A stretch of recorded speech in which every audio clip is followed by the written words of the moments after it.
Happy Wednesday, RotoGrinders. Right now, 2 hours of nonstop MLB DFS conversation, taking you straight up the lock. There's currently, there's a slate going on. Wednesday, kind of a split day. I think it was like a 5 or 6 gamer earlier in the day. We got a 7 gamer tonight. Very intimate show here on the hump day that is Wednesday. It's myself and Head Chopper. Plenty of time to get through this slate. Choppa, how are things in your world? Happy Wednesday. We got an hour and 15, 20 minutes till crunch time comes in. Dave Potts, Cheeseisgood, SquirrelPatrol as well. So we are loaded. Of course, chief Kevin Roth will be holding that down, take you guys up the lock. Choppa, how are things? Things good in your world? Yeah, Dean, it was, I spent my morning/mid-afternoon, went to the movies and saw Deadpool and Wolverine. I wanted to knock that one out, so had to knock it out today. It was a pretty darn good, entertaining movie, Dean. Do you go with one of your kids? Do you go by yourself? You go with friends? How does this go? I take anybody in the family in the house that wants to go. They are more than welcome to go. So it was 4 of us, and we'd enjoy ourselves. They have a little snack in there. It's one of those theaters. So I got two that are equal distance from the house, really close. Yeah. One of them is like a big chain, and it's really nice and all that. But there's a new one called Flicks Brew House, and it's clean, it's comfortable, it's really nice, and they got great food. And if you drink beer, they brew their own beer there and everything. So, great atmosphere. So that's the one we went to today to check out Deadpool and Wolverine. Yeah, what a blast, man. So what did that cost? Like maybe $200 all included? Here's the thing. This is why I wanted to go on a Wednesday. Every Wednesday at this place, $5 movies. No matter what you see. Whoa, really? They're just trying to drum up business, and get you there for $5. And every other day of the week now it's expensive, but that's why you got to take the big family on Wednesdays. It's only $5, so that's a good deal, man. That's not bad. And what were your thoughts? Did you like it? Was it spoiled for you? I know there's a lot of spoilers on the Twitter. I've seen. That's why I needed to see it, because everything on the timeline keeps popping up scenes from the movie. I wanted to see the movie. I don't want to see all the scenes first. Yeah, it was fantastic. It was better than what I thought it was going to be. Actually, comedy. There's action. There's believe it or not, he doesn't get enough credit for this, but Hugh Jackman, a very good actor, just an actor, period. Yeah. Phenomenal actor. And I liked it, man. I liked the storyline. There was a lot of throwbacks, characters from years past in different movies that you haven't seen since that movie. And they kind of brought them back here and gave them kind of a send-off almost. So it's good stuff. Yeah, I was gonna say what I've heard, but I'm not gonna spoil it. We live in a society. I'm sure people know, like you said, probably some of it's been spoiled for you, but I'm not gonna spoil it going forward. But I'll definitely watch that one of these days. I enjoy the Deadpool movies. They're a lot of fun, and I think Hugh Jackman gets a fair bit. I think people acknowledge him as a good actor. I thought he's just kind of known as a good actor. The Prestige, one of my favorite movies. He's spectacular in that. To Gator Nation saying no spoilers, please. Yeah, Chop gave no spoilers. I'm giving no spoilers. Nobody else drop any spoilers in chat. Gator Nation also saying he won the RG contest last night. What do I do? What do I get?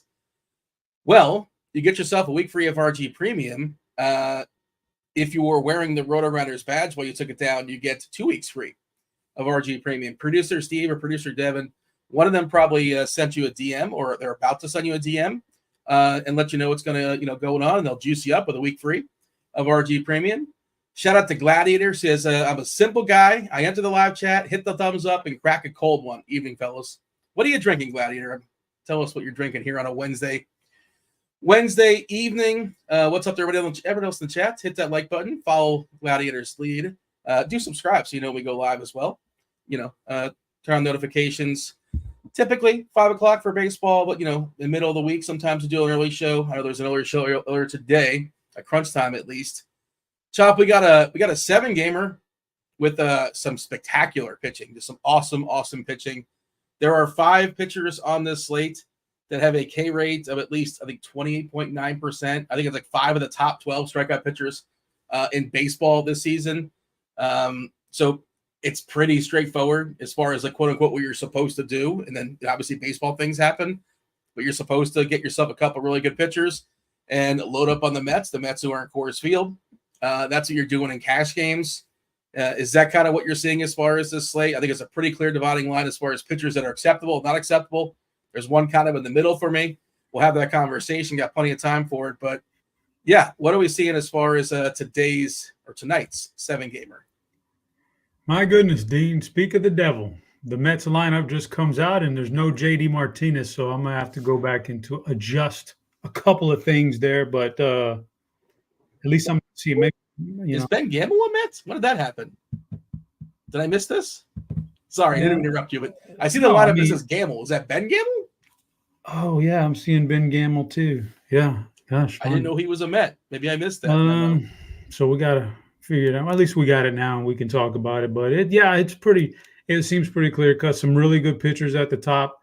A couple of really good offenses spearheaded by the New York Mets here in this pretty solid matchup, which – although I thought they had a great matchup last night, and boy, did that bite me. I did not cash a single lineup because I was really Mets heavy on everything. I tried to take a stand there. That didn't work. And not to mention Pablo Lopez really, really was bad, and I was way over on Pablo. Another story. That's why we move on to today, though, right? I was promised that home runs are not allowed to be hit yesterday in Wrigley because of the wind. That's what I was told. And there were several hit. Like I said, Pablo was rough. I had a good bit as well. It was a bad day for your boy also, but clean slate. We're starting back at 0 again today. Continue. What are your thoughts as far as tonight? So the pitching is pretty self-explanatory. We'll talk about the hitting is the Mets at the top, but then you got to figure out what you want to do. A situation like last night, I actually think Feltner is better than Freeland, who kind of stifled them enough last night for them not to be a GPP worthy at all. So, do with that what you want with the Mets stack tonight. Although, I've also heard over the years, the first game on the road in Coors is probably the toughest one. So maybe they got their show me the data on that. If you're people say it all the time, where's the data? Maybe they got their sea legs under them now at above sea level, and they'll figure it out. But there's other good offenses too. So that's what you got to, that's what you got to do, man. You got to figure out. If you want to go Mets, and if you do, you take a stand. And then the pitching, there's not too many ways that I'm going to get different on the pitching. There's like 4 really good ones, and I'll live within that atmosphere right there. I'll take the over on 4. Well, we'll have that conversation. I think there's 6 or 7 that I'm considering pretty strongly. And I'll rephrase it then. There's 4 guys that I would consider – I hate to throw Taj Bradley into the elite category, but he kind of is, though. Yeah, he kind of is elite. He had a bad last outing, but I'd say 4. There's 6 or 7 good ones, but there's 4 that I would say are borderline elite. So there are 14 pitchers throwing baseballs tonight. Like I said, there's 5 pitchers that have at least a 28.9% K rate, which I think this is what Dave put in his article. 5 of the top 12 qualified pitchers as far as strikeouts on this slate, which is pretty wild because it's not even a full slate, just 7 games. Cole Reagans, 28.9%, Peralta, 29.6%, Skubal, 29.9%. I see our guy, Eric in chat, says Skubal is trash, stack Seattle. Okay. Why would you think Skubal is trash? He's been awesome. He's got a 2.57 ERA, a CR under 3, and a K rate of 30%, but okay. And Taj Bradley's got a better K rate than all those guys. And it's all essentially the same, right? 30% Bradley, 29.9% Skubal, 29.6% Peralta, 28.9% for Reagans. And then there's Chris Sale at 32.2% as far as strikeouts. So it's like opportunity cost galore as far as pitchers. And then maybe the best option, which I felt kind of, I don't want to say squeamish, but I wrote up George Kirby today because he's cheap enough. You get a discount as far as the price on DK especially. And the matchup versus Detroit.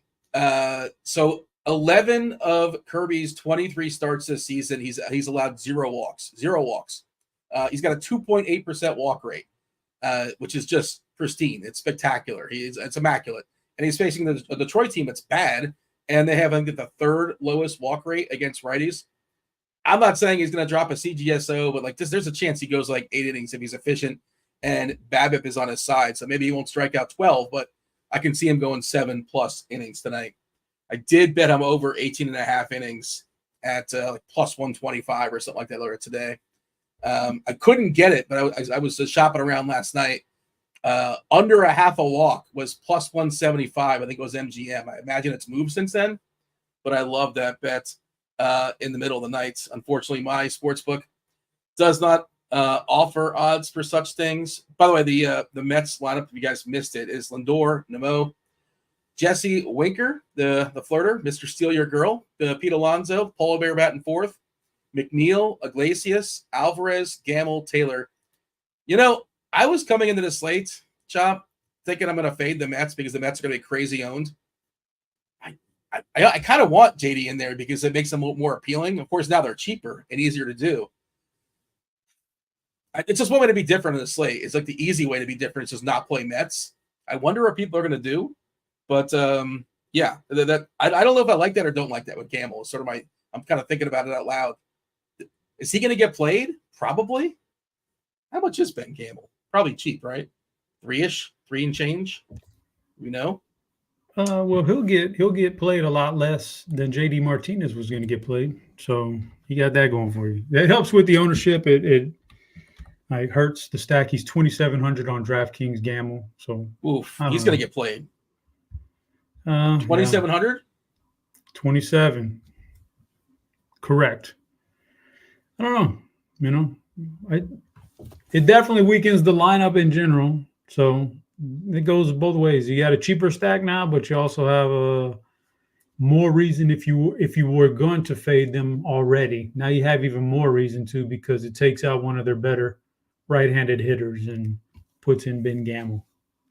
McNeil 3.7, Iglesias 3.9, Alvarez 4.4, Gamble 2.7, Taylor 3.4. They're not hard to get. Of course, Lindor you got to pay for, Nemo you got to pay for, Alonso got to pay for, Winker kind of in the middle there.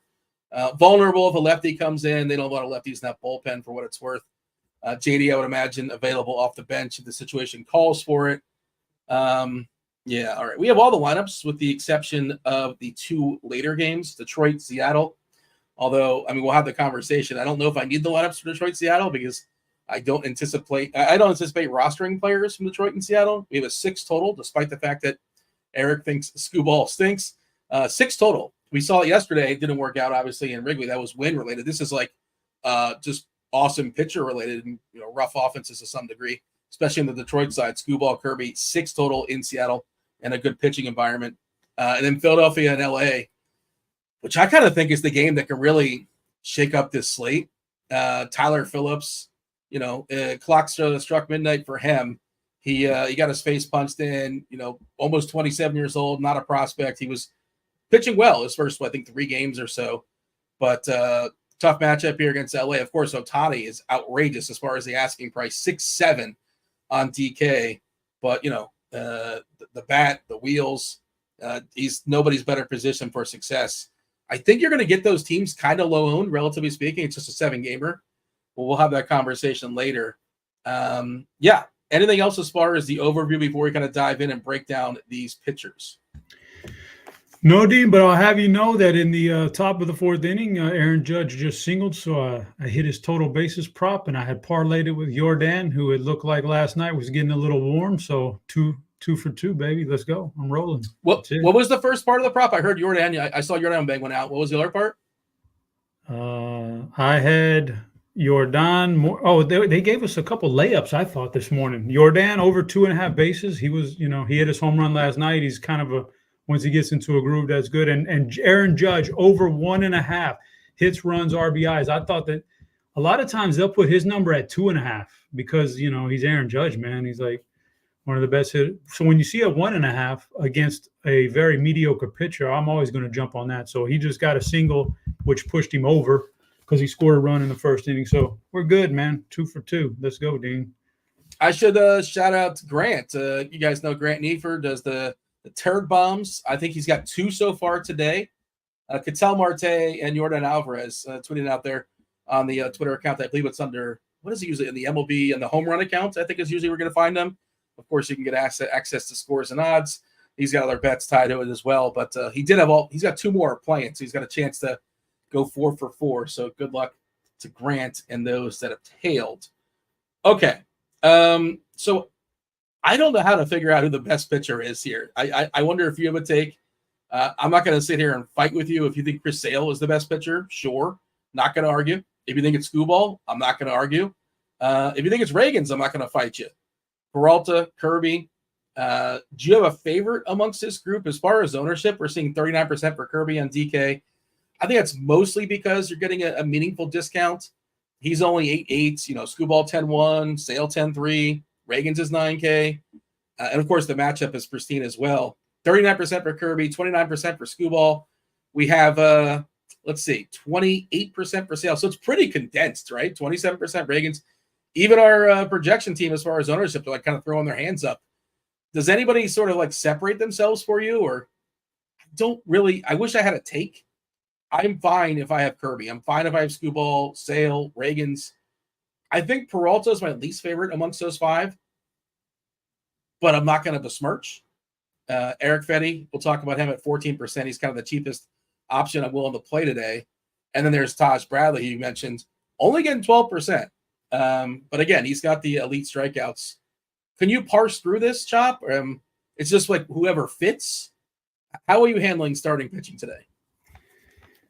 Yeah, so let's say there was no salary cap, Dean, and you could play whatever you wanted. And I think that in that case, I would go Skubal and Sale.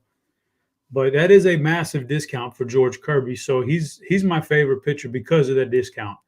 The matchup is great. Like you said, doesn't walk guys, gets a lineup against Detroit that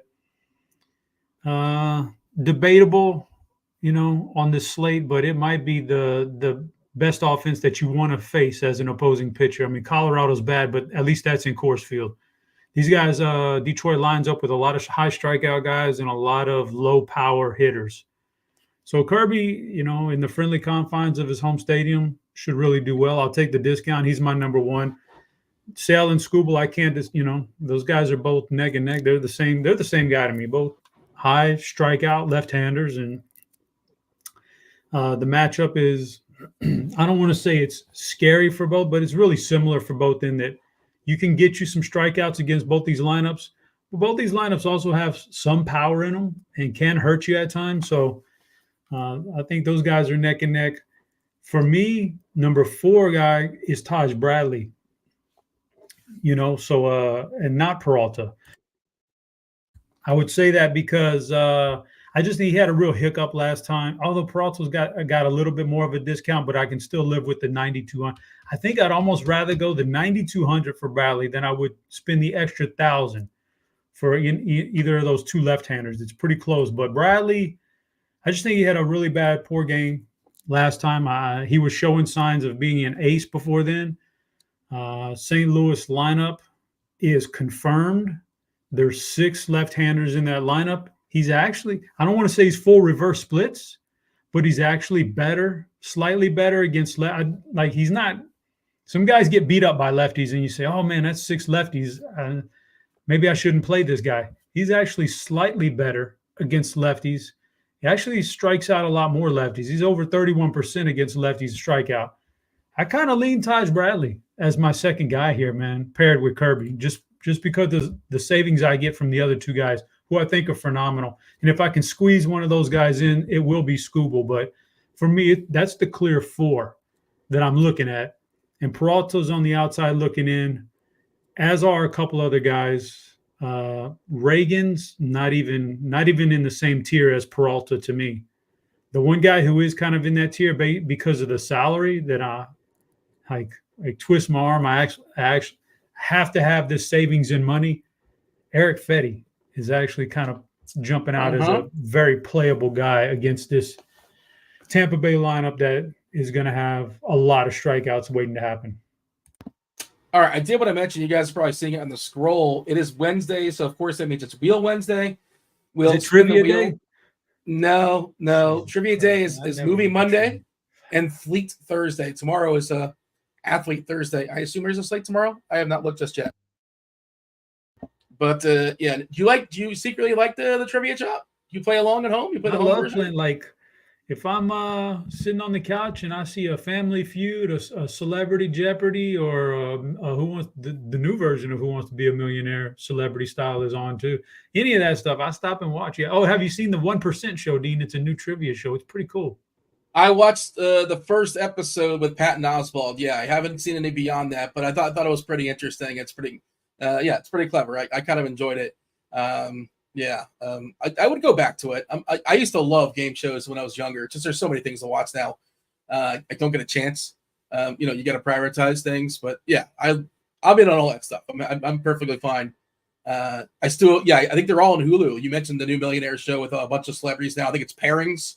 Right? It's like famous pairings. And I think I saw like Dave Coulier and like John Stamos. Like it's like people from like the 90s or something. I don't know what they're doing. But I'm in on that. I guess you've kind of ran through it, but I have not. I think, am I wrong in saying, I think, didn't Neil McDonald win $1 million on this Millionaire like 10 years ago, Celebrity Millionaire? They kind of lower the questions. They kind of juice it so like they don't want the celebrities to get knocked out in the first couple questions. Norm McDonald? Yeah, didn't he? Am I making that up? I thought you said Neil McDonald. No, he had a good run. I don't know if he won it, but who's Neil McDonald? I don't know. I make that up? I think you did. He had a good run on it. R.I.P. Norm McDonald, man. But oh my God, yeah, didn't tell anybody. Apparently that he was ill. Came out of nowhere. But let's see. Norm won $1 million, but Regis talked him out of it. Okay, so he had the winner, but he didn't want to risk it. Apparently. I think he might have stopped at like 500K or something like that. Okay, so that's I'm not misremembering that. Norm, he had the best one where he was on the thing and he said, I think it might be, I don't know if I forget the topic and the questions, but he was like, I think it might be C I think it might be D.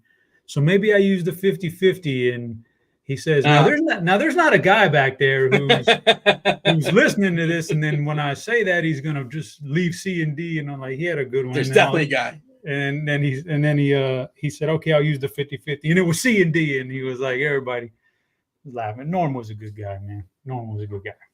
Yeah, he was amazing. He might be Mount Rushmore talk show guest. Maybe we can do that one day. I don't know. He was spectacular. Like on Conan. Like if you ever have some time to take a trip down the YouTube and just look at his greatest hits, just an incredible talk show guest. But you mentioned Reagan's taking on Boston. Boston strikes out a ton. I pulled up their 28%. The current active roster is striking out 20% versus lefties this season. They're pretty good though when they're actually hitting the ball. WRC plus is 107. The ISO is 173. That's top 8 in the league. I did want to pull up and see their lineup today. No O'Neill again.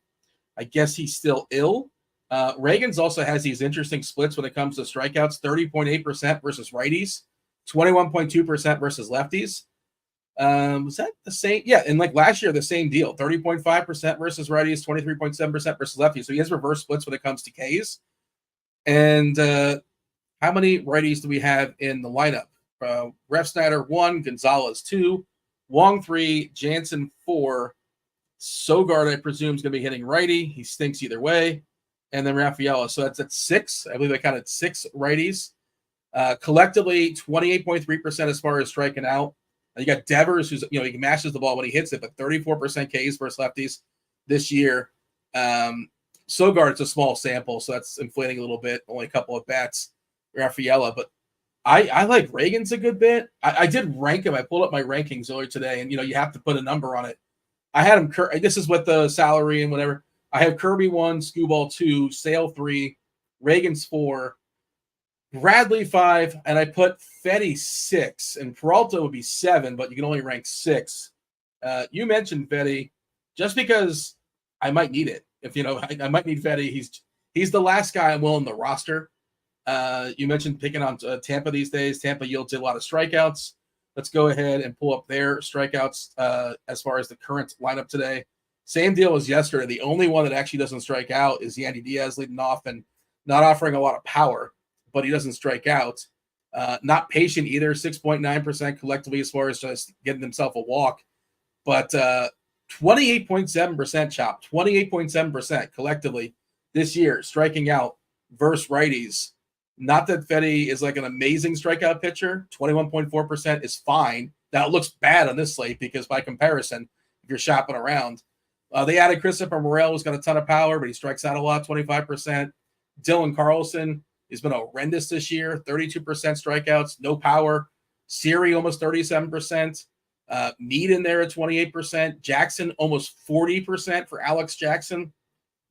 There are a lot of Ks there. So I like you said, you're willing to put Fetty in your lineup if he's going to help make everything else work. Is there anybody below Fetty that you'd be willing to roster? Because I don't think I have anybody. I don't. Last time we were on the show, I believe it was it was a Tyler Phillips outing, and I was like, the guy looks like he might be a serviceable pitcher. And then he went out and did that. Like you have to figure out whether you think that the last outing was an anomaly, if he's actually pretty decent. I mean, I'm not playing him. I wouldn't play him, but he's one of the only ones down there. So he's one of the only ones down there I would even consider. Actually, I wouldn't think about Gavin Stone. I just think the Phillies are too good, and they're going to throw some left-handers out there, and that's not going to be good for him. Obviously, what do you think you're going to get out of Trevor Rogers? His second shot here in Baltimore. If he gets blown up today, boy, those fans are not going to be happy with that. Spending that kind of a minor league equity on that.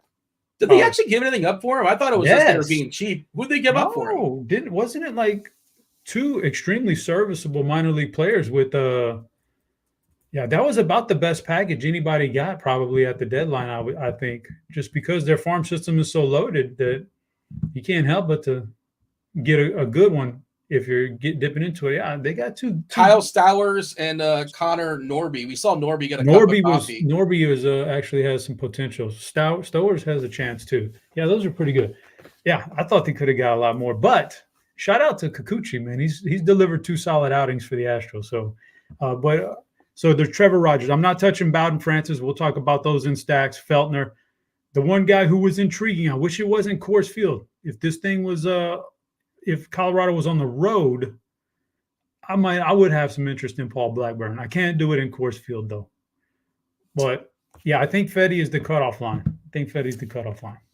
I was on the morning grind last night with Stevie, and we were talking about Bowden Francis, and we realized I guess Stevie kind of discovered, he threw it out there. He's like, Bowden Francis, like his parents had to be like FSU fans, right? And I Googled it, like, where was he born? Where was Bowden Francis born? Tallahassee, Florida. And then, so apparently his parents were fans of Florida State, and because that's not a first name you run into every single day. So there you go. If you're a Florida State fan, get yourself some Bowden. Now, Dean, refresh me here. Yeah. Why did he go 0.1 innings last time out? Oh, it was probably in relief, right? What do we expect out of him today? That's a good question. I did not expect him to throw a lot of baseballs today. He's mostly pitched out of the pen this year because he is listed as a starter, and he has props on every prop site. So if he's only going to be in and like the 5.2 innings against Baltimore a while back, two starts ago, that was his max maybe this whole year. Mm-hmm. So if he's only going to go an inning or two, might be prudent to load up on some of those unders. So let's see. RG is projecting 76 pitches. Curious what the bat has. I like to kind of like middle it if I'm not really sure. I don't really have a strong take on that. But let's see. Oh, boy, I just goofed and hit the wrong button. Give me 1 second to load things up again. We were trying to figure out who's going to be coming in as well, because we saw Baltimore, and they were down, and they were desperate. I guess they had the bases loaded. And I don't know if you watched the game yesterday, but they pinch hit Austin Slater when a lefty came in. They took out Holiday, who homered earlier in the game. They took out Kowser, the lefty. Like that. They added some pieces like Eloy, and they added Slater, and I think that's going to be annoying as far as like pinch hit stuff going forward for Baltimore. I don't know if they're ahead big time. Who cares, right? They'll just keep their guys in, and it's very situational. That's hard to predict, but I thought it was interesting to note. Let's see. The bats got Francis throwing 76 pitches, and RG has him throwing. I think they both have 76 pitches. That's interesting. They are in line. And I was trying to figure out like who would be coming in after him. And a lot of their lefties are either like they've worked hard of late. Let me go ahead and pull that up now since we're bringing it up. Yeah, so Genesis Cabrera threw 17 pitches yesterday. Didn't pitch on Monday, threw pitches on Sunday and Friday, so I guess he's available. Brandon Little is probably available, like a one-inning guy, and change if needed. I thought Ryan Yarbrough could be the guy that can kind of ruin things because historically he's been a guy that can be kind of a long man if needed in the bullpen, but he hasn't really shown that this year. So I don't know. The long story short is I didn't really discover anything that might be useful, but was trying to figure out the lefties that might be coming in afterwards and trying to avoid that situation because what's more annoying, what's more tilting than DFS chopped and oh boy, here comes my hitter with the bases loaded, nobody out, we can break the slate open here. This is going to put me in the cash line or put me up top or however. And, they bring in the loogie, they bring in the bullpen arm, the lefty out of nowhere, and your guy gets the hook. And it's just, he's probably going to get out anyway. That's just how that works. But at least let him earn the out. Again, I'm a little paranoid about pitch hit stuff, probably overly paranoid about it, but just something I'm kind of aware of when it comes to building lineups today. By the way, the chat is just catching up as far as game shows. We should have done that. I was thinking about power ranking game shows. We'll do that. Actually, somebody in chat earlier had a good one. We didn't know we were going to talk about the Deadpool movie. He said, "What's Hugh Jackman's best movies?" We should have done the Hugh Jackman ranking today. I think it's The Prestige. I mean, we should have just done the movie. The rankings, but that would have been a good and topical. Actually, have you ever seen a movie he did called Prisoners? That was a really interesting That's movie. An incredible movie. It's not a fun movie, but that movie is awesome. Yes. It was on Netflix a couple months ago. They switch stuff out all the time. I'm not sure if it's still playing there. But yes, his performance specifically is incredible. That is a spectacular movie, Chop. We agree. Prisoners about 10 years ago is an excellent Hugh Jackman movie. I haven't seen Logan. I'm sure that's good. And I know people like it. Free Guy, I guess he's in that. I have not. Actually, I think I did see that. I just forgot it, I suppose. But maybe the chat will throw out a couple more. A couple. Greatest Showman, another one I have not seen. Yeah, the chat is on board with Prisoners. Derek is saying The Greatest Showman was excellent for a musical, adding the qualifier. I don't really watch musicals. It's a general rule. But, do watch Prisoners. You got to be in a certain mood for that one probably. But it is very, very good. We will be spinning the wheel momentarily. Hopefully you guys already hit, jumped in the Discord, RotoGrinders.com/Discord, live stream chat channel. Producer Steve is going to take your name and throw it on the wheel. If you happen to get your name landing when the wheel spins, we get yourself a 1 week free of RotoGrinders Premium. Or you can just go ahead and pay for RG Premium. Why not? Sure. Get yourself a nice little discount if you commit to 6 months. $250 off the standard price, as opposed to going month by month by month. If you commit to 6 months, you get $250 off. You just want to commit to 1 month, you get $40 off. You just want 3 days, you want to taste, get yourself a 3-day pass for $19 and change. Is the wheel rigged today? J3 is asking. I guess we'll find out. We'll spin it momentarily. Chop, anything else you want to say as far as pitchers? Again, it's pretty straightforward. As far as like who's in the bucket and who's not in the bucket. Anything else you got as far as pitchers? Nah, move on. All right. So, Steve, are we ready with the wheel? Do you need a minute or so? I just kind of mentioned it for the first time. I know it's been scrolling the whole time, but sometimes people don't realize. Yeah, you need a second? Minute. Okay. You're going to need a minute or so. This is another good time to acknowledge. There's actually a poll right now in chat. The likes are too low. Did you hit the like button? 72% say yes. Hold on a second. Let's do some math here, Chop. 72% say yes, and there's 82 votes. So what is 72% of 82?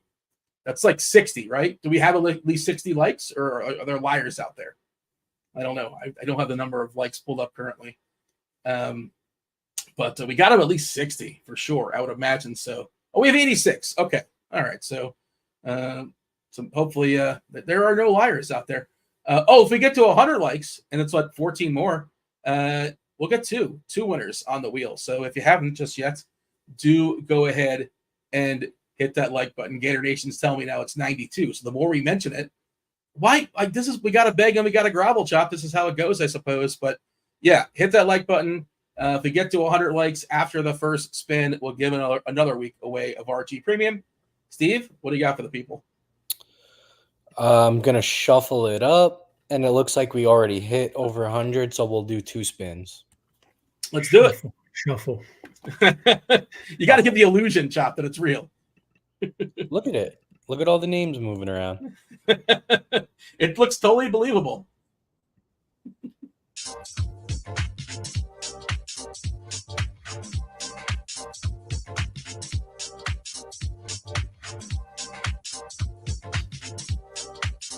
Bill T.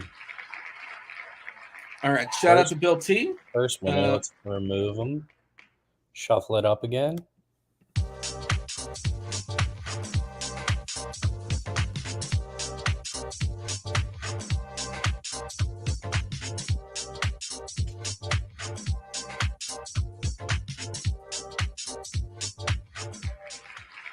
Ballers. All right, I'll tag you two in Discord. Congratulations. Congratulations to Bill T and Ballers. Did you watch that show back in the day, Chop? The Rock show? Love it. It seems like a show you'd like. Love it. It was terrible, wasn't it? Like, I watched it too, but it was kind of terrible. I mean, you just want to be entertained. Sometimes you just want to let your mind go for 30 minutes and just be entertained. And, you know, it took me forever to realize that was Denzel Washington's son. Yeah. Who played Ricky Jared, I think it was his name in the show. Yeah. And then I found out he actually played college football. Yeah. Was it Stanford, or is it Denzel's just like a Stanford guy? Is that where he played? Where did his kid play? I feel like I thought it was a much smaller school. Like I don't know why. Maybe Division II or something, but he was actually an athlete and he was good. I was wondering, man, this guy's really good for Ballers, and it's Denzel's kid, man. Chop, today's board. You don't know what today's board is. The chat's gonna let me know. Chat's saying it's Division II. All right. Alabama A&M, according to Dimitri. I was way off. I thought there was some kind of link between Denzel and Stanford. I don't know what I'm thinking. Anyways, so Chop, today's board, not necessarily my wheelhouse. Probably not your wheelhouse either, but maybe it's some people in chats. But I did see something on Twitter, just kind of got my mind on it. So tell me, chat, the best and worst reality show. Best and worst reality show. Chop, are you a reality show guy? Is this something that you dabble in? It depends on. So I used to watch some reality shows when there weren't that many of them, and they were actually entertaining. The ones today, for the most part, are. Yeah, I don't watch the ones today for the most part, but I'm a big reality guy back in the day. All right, so let's see. Producer Steve is saying Jersey Shore. I think they're still doing the Jersey Shore at like 40. I don't know. They're giving excuses to get them together. It's called Jersey Shore Vacation now. They take a vacation like once or twice a year and document it. By the way, apparently it's Morehouse. Morehouse is where I guess Denzel's kid went. So correction there in the chat. Does Ultimate Fighter count? Yeah, well, I think that's still not a thing, but it was a thing. There's the situation on our gift board. Let's see. Does this show talk MLB? Well, I mean, we just did for a half hour. I apologize if we had to stop that conversation. It's an hour and 20-minute show, and then crunch time comes in, and they're no nonsense. And you got Dave Potts, you got Squirrel Patrol, you have Roth. They're answering all sorts of questions in relation to the slate. So we're just kind of like breaking up the slate a little bit because it is an hour and 20 minutes, and it is a 7-game baseball slate. And theoretically, if we didn't stretch it out, we probably could talk about it and knock it out in a half hour, if not less.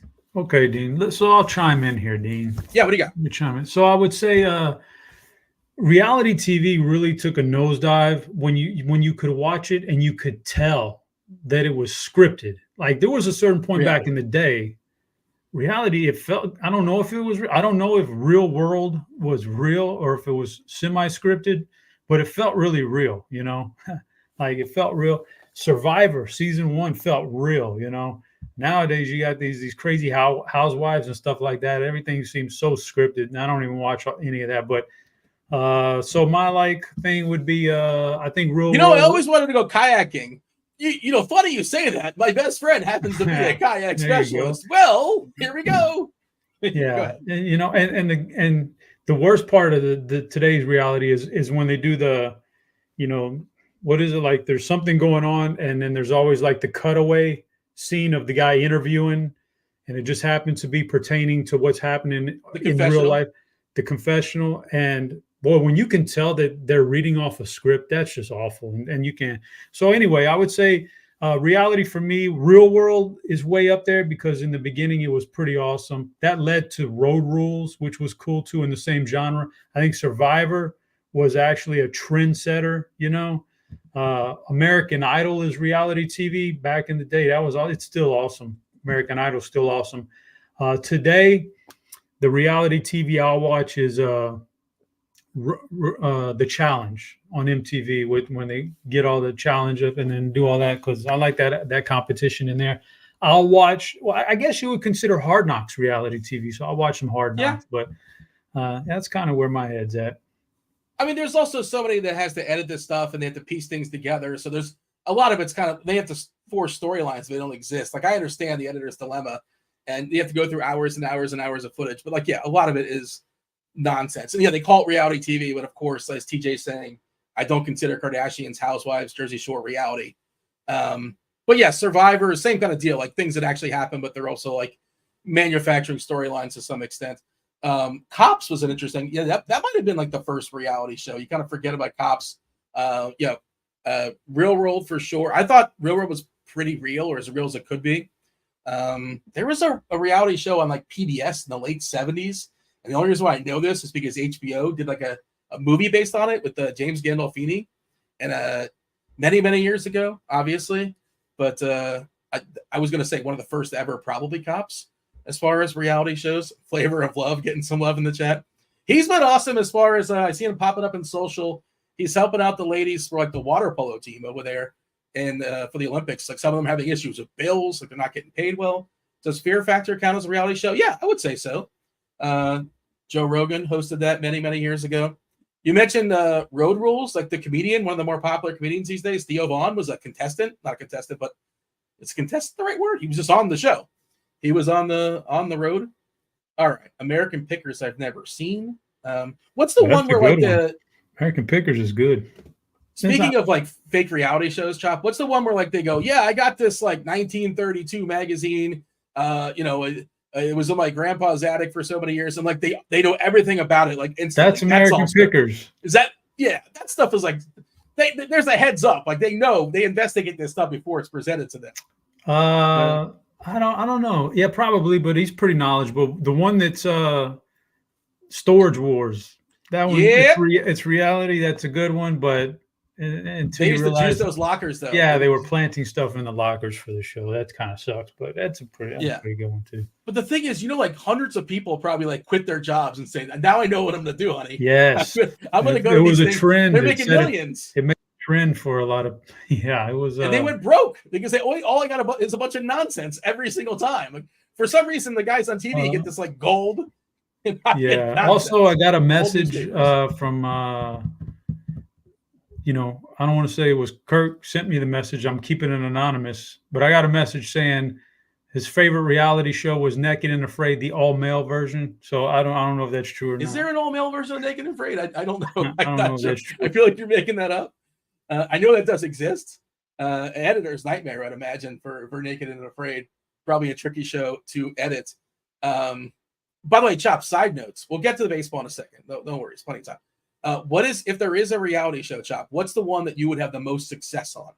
What's the one you like your chances? Oh man, it's got to be Survivor, right? Like, and it seems like low hanging fruit. It's got to be Survivor because number one, I can get by.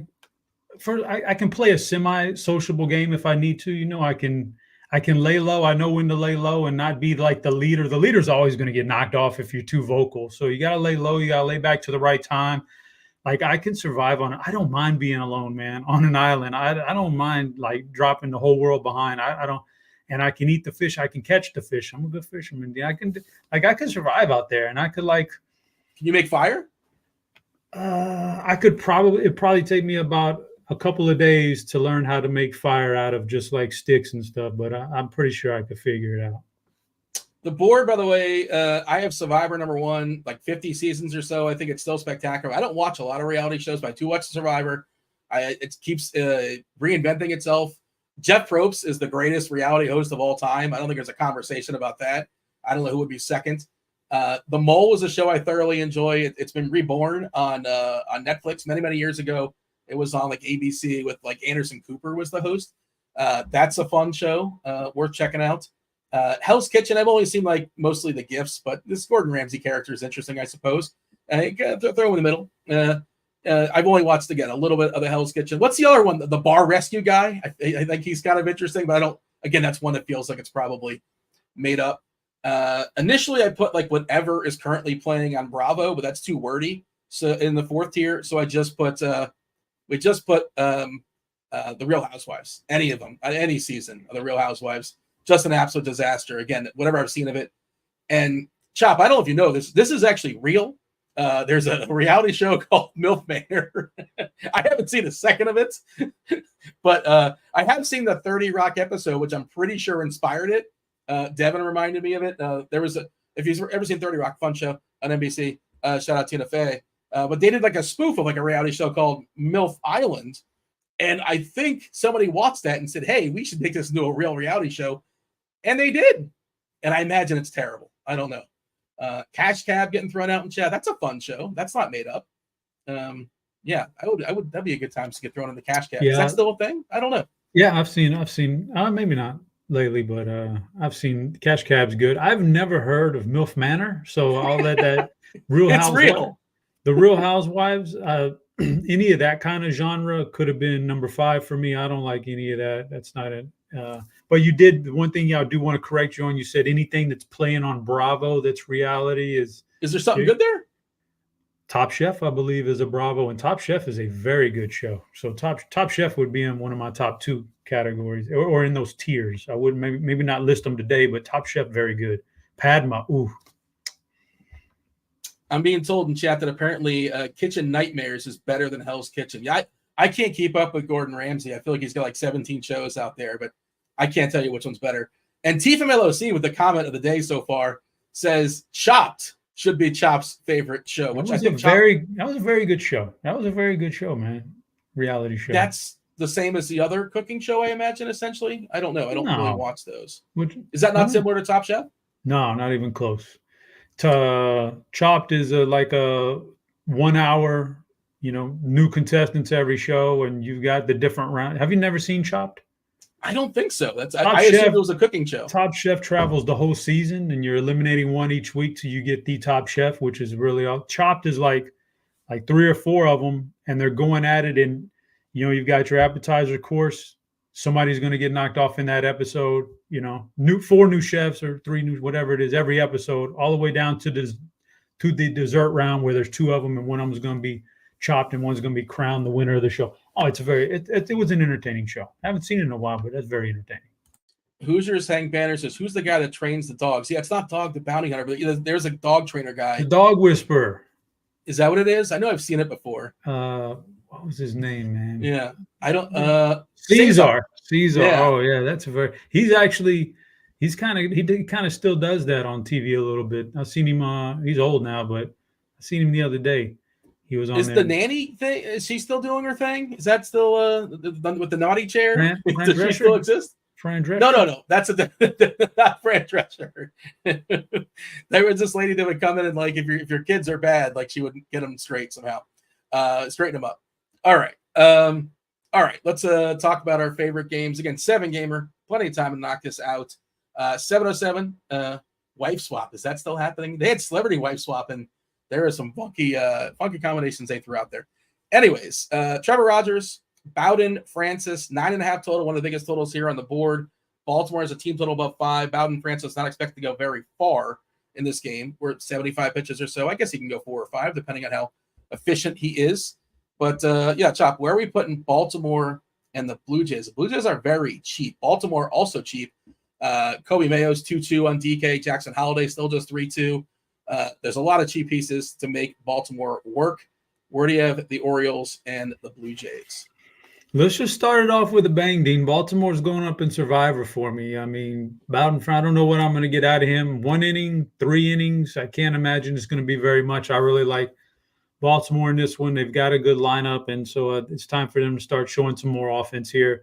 Toronto, I'm torn on. Is Trevor Rogers going to be bad, or is he going to actually show a little pride here with his new team? So I have no idea what he's going to do. The numbers are probably lean towards below average in general. But Toronto's not a great offense. I mean, they're kind of a one-man show now. So I got him in there. I got Vladdy, and that's it, basically. You know, Bo Bichette's hurt, and some of those other guys aren't really doing very much. So I got him very neutral right there in the Hell's Kitchen.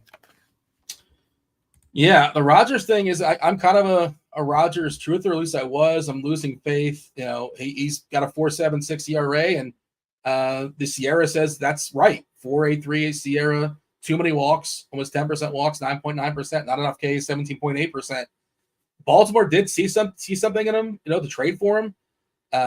There was a note where he said something to the effect of like, yeah, I've gotten more notes and tutelage, I'm paraphrasing, from my new team than I got from the Marlins, but that also kind of calls out the Marlins for being a horrendous organization, which we already knew that. I agree with you, Chop. I think Baltimore is one of the teams that could take down this slate. I like them in Survivor. I'm fine with Toronto and Hell's Kitchen, mostly because they're really cheap, and Rodgers is one of the worst pitchers on this slate, if anything, by comparison. Not even saying like, you know, we talked about earlier all the pitchers we like. There's like 7 of them, at least 6 that are elites essentially, and there's Eric Fetty. Okay, next game, pitchers duel expected here with Milwaukee and Atlanta. We have Peralta taking on Chris Sale. You know, tough to get to these offenses. Certainly you can. Anything can happen, right? 4.5 total for Atlanta, which is kind of high, kind of surprising. 4.5 total for Atlanta. I thought it'd be a little bit lower. Good ballpark, obviously. Should be in the 80s in Atlanta, so not scalding. 3.7 total for Milwaukee. Where do you have the Brewers and the Braves? I think that generally speaking, this is a really good pitcher's duel. I just don't see how I look on this slate of games. I know there's, you know, where you're trying to beat out 100,000 other people and there's game theory and, hey, man, you know, let's stack against Chris Sale. That's the quickest path. It's not the easiest path to win a GPP, but it's the quickest. I understand all that, but I look at this slate of games and the good offenses that are out there, and I really don't see how I can play too much of Atlanta or Milwaukee. So I've got Atlanta down in the 4th tier, the Real Housewives, because Peralta every once in a while can have a poor outing, and that is generally a pretty decent lineup for Atlanta. But going against Chris Sale, I'm going to put him all the way down in MILF Manor. I don't really on this slate with these good offenses. I kind of don't need to attack him. Like, I don't know how many games he started this year, but I think he's had one game this entire year where if you put a stack against him, hey man, I made money. That's too like the odds are just so far against you. I don't want to do that tonight. He had that one game against Oakland where Oakland just shellacked him and put up an 8 spot against him. But beyond that, he's been not somebody you want to attack. I think the game was in Atlanta too, if I'm not mistaken. I remember Atlanta was very popular in that slate, and Oakland just pounced. By the way, you mentioned MILF Manor. Being told here by Terrence in chat, MILF Manor. It's 16 guys who go on a date. They go on to date older women, and the twist is their moms are the women. I assume they pair them with different. Yeah, you don't date your mom; it's somebody else's mom. But that is a show. And there's been a sequel. There is a MILF Manor 2. So the first season was popular enough where somebody says, "Hey, we gotta do this again."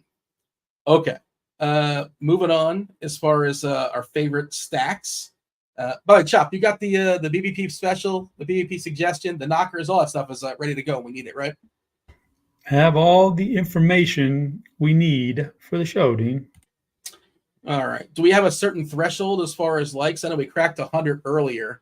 Any sort of like demand, or you feeling generous we're going to give it out no matter what, I imagine. But really.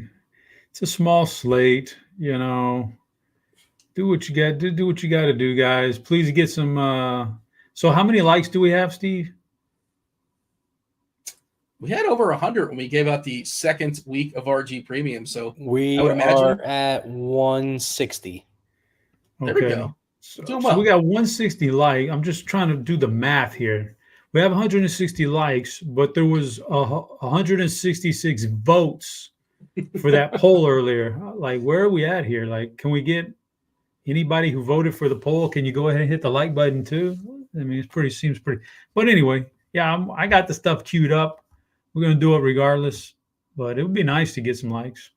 We can't, people are doing good. 150 respectfully, it's kind of, respectfully, Dean. I say this respectfully because I don't want to hurt nobody's feelings. But this is a free show, so at least get the likes. You're not paying a sub for this show. You're not paying a subscription fee for this show. At least pay us off with likes. Producer Steve he's been on his gift game of late for sure, having a good time with the gifts. All right, Tampa, St. Louis, 7.5 total. Taj Bradley taking on Eric Fetty. We talked about both these pitchers being well on the roster, and anything can happen. Goofy stuff can always happen. I'm curious where you're at when it comes to rostering the Rays and the Cardinals. And we should say, I guess, Chop, you're not running 150, right? So I'm not running 150. Things would be different if I was running 150. I'd be more open to some of these teams, but I'm guessing what one main lineup. What are we doing today, Chop? Yeah, just one lineup here today. Just one lineup, Dean. And I would also like to point out that now that someone mentioned it in chat, they threw out the name. We were talking about Jersey Shore earlier, and they mentioned the name Snooki.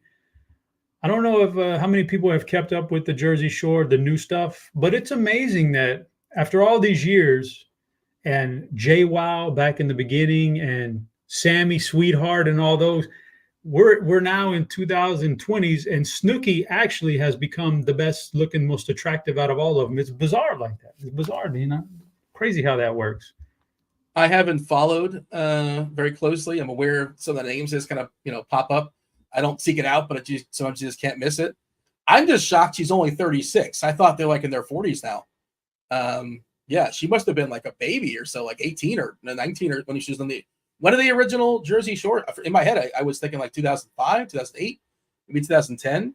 But I thought she would be in her 40s. Maybe the other people are in their 40s, but kind of surprised that she's only 36 years old. All right. And you said you watched you're not watching the nonsense now, though, right? You tapped out years ago? Jersey Shore, the vacations, I still watch those. Those guys are fun. I like DJ Pauly D and Vinny. Those are good. Those are good guys, but. Yeah, no, and I'm not saying, I know I'm getting a little pushback in chat. I'm not saying that she's like drop dead gorgeous. I'm just saying Sammy had actually been gone for a while. She just now came back, so maybe I can amend that statement. But Angelina, she was way better than Angelina. Angelina's a train wreck. And, JWoww, boy, she really lost her fastball over the years, to be honest with you. So that's just my opinion, guys. Just my opinion. Yeah, I don't know. 2009, apparently, the show has premiered, according to the chat. So about 15 years ago, yeah, which means I guess she would have been like 19 years old. Yeah, I guess they started really, really young on that show. All right, we are moving on here, Chop. We have St. Louis and Tampa in the middle, in Hell's Kitchen. Yeah. Baltimore all the way at the top. Feeling St. Louis. Not feeling St. Louis. We were on St. Louis and Tampa. We didn't actually do any. He just put those up there. We didn't actually. I'm not feeling any St. Louis. I'm dropping them down into category number 5, all the way down at the bottom. MILF Manor. Oh wow. Yeah, I mean, Taj Bradley, I think, is going to have a good game. I don't think the weather is as minor as it might be. It's still not conducive to like hitting. Like if I'm getting a massive jump in home runs or something, maybe it makes it easier to play that offense, but not in this case. And then Tampa Bay for me, Fetty, I think I'd much rather roster a bunch of Eric Fetty than I would a bunch of Tampa hitters. I'll put him in the 4th category, Real Housewives. Yeah, I don't mind like trying to homer hunt with somebody like Brandon Lau or Christopher Morel. I just don't think I'm going to stack. Second base is kind of a rough position too. It's rough as is if you have a full slot of games, but we have just 7. So, and we have some injuries, of course, like obviously no Albies, no Westberg for Baltimore. So the position is significantly weakens. So I think a guy like Lau or Morel are pretty interesting one-offs if you want to do the homer hunting deal. Let's move on and talk about Boston and KC. Cutter Crawford, speaking of homers, he's given up way too many of late. Cutter Crawford taking on Cole Reagans. Reagans a significant favorite, -140, 8.5 total. Kansas City with a 4.5 total against Boston. Boston just short of a 4-team total. Where do we have the Red Sox and KC? No O'Neill once again for Boston. Yeah, so I'm not super enthused about either one of these offenses. Kansas City against Cutter Crawford, he's probably slightly above average in general speaking. Will give up the fly ball, so they got that going for him. That's why I'm going to put him in that Hell's Kitchen category. Not in love with him, but I actually think he has some talent. He just doesn't know how to harness it sometimes. And KC's taken a real step back offensively from what they were at the beginning of the year. I expect them maybe to get it back at some point, but for now, I'm going to put them in this third category. Boston against Cole Reagans. I'm putting them in the fourth tier. Real Housewives. I just don't like Cole Reagan. Not great. He's certainly not Chris Sale level left-hander tonight, but he's good enough that. So he's kind of a reverse splitsy too, right? He's actually better against those better against righties than he is against lefties. He's only got 2 lefties in the lineup tonight, I believe, but they're 2 really good ones, Duran and Devers. And he's got to deal with a bunch of righties, but in general, those righties are not. I don't want to say they're not major league average, but they're major league average at best. Those other righties in there, so I don't have a whole lot of interest in Boston. Put it like that. Interesting, Devin noting in chat, he says, I'm a biased KC fan, but I think they treat tonight's game like a wild card game. Yeah, I guess it's never too early, to kind of look at that. Kansas City and Boston are a half a game short of each other. You're basically neck and neck, right, when it comes to the wild card. And maybe that means they get an extra inning out of Reagans if he's pitching well. Interesting thought. But yeah, it's kind of sort of like this could be, you don't know it until the end of the season, but this game could be the game that kind of decides who gets that last wild card spot. So, very important game for both those teams, Kansas City and Boston. And we talked about it as far as the splits, as far as Reagans, over 30% versus righties. There's 6 righties in that lineup. I like Reagans a good bit today. Just checking out. See, there's something else in the chat. Don't play either Sale or Scooball, according to Eric. I disagree with that. I mean, you don't have to play them, but I wouldn't say don't play them. If you happen to land on it, it's perfectly fine. And if you're running 20 lineups, they should both very much be in your pool. All right, so we got Boston and Real Housewives. We have Kansas City and Hell's Kitchen. The other thing I wanted to note, and I kind of hinted at it with Crawford, he's given up 12 home runs, which is insane in his last 3 starts. Almost all of them solo, which kind of kept him around those games. But yeah, 12 home runs. That's pretty wild. And 16 earned runs. So a lot of solo homers for Crawford. Good place to homer hunt with Kansas City. Nobody has a higher fly ball rate on this slate than Cutter Crawford. 1.81 homers per 9 as well. And it's not even like a crazy homer to fly ball. That's 14.5%. So it's not like variance is what's burning him. All right. So certainly, I don't want to say it's guaranteed. Kansas City probably gets him for a homer. The most likely candidates happen to be Mets taking on the Rockies, a 6 total in Colorado. Colorado almost a 5 total. Paul Blackburn, Ryan Feltner. If you guys missed this earlier, a little bit different iteration of the Mets lineups. No just thingers. No JD Martinez, Lindor, Nemo, Winker, Alonso, McNeil, Iglesias, Alvarez, Ben Gamel, and Tyrone Taylor. So not the best lineup for the Mets, but they're also cheaper, easier to get if you want it. Where do you have the Metropolitans and the Rockies? All right, so let's just get Colorado in the tier 3 there. Paul Blackburn. I don't know. Put them in. They're just such a bad offense. It's really hard to stack them. I want to say, Ryan McMahon is really good, and you can play him in the stack amongst the other guys. He's been ice cold, and Tovar's not as good in this split, and I really like his game as a future shortstop of the league. But otherwise, his offense stinks. The Mets, obviously, a huge team total.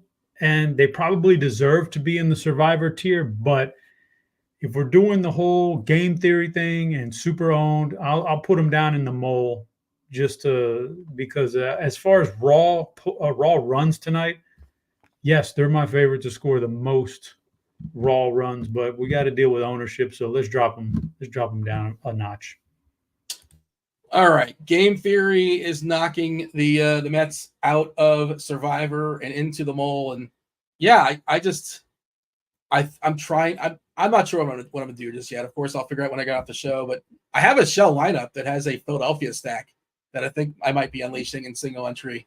That I just think is not going to get owned. I think it's going to be basically it's a 7-gamer, and there's some big names on Philly. I think they're mostly going to be ignored. And Ricky Bobby style first. If Nets put up 20 runs, so be it. On to tomorrow. We'll see. We'll see what I'm still kind of figuring out what I'm going to do, but theoretically, that is the plan to be different with Philly. Before we get to that game, let's talk about Detroit and Seattle, Chop.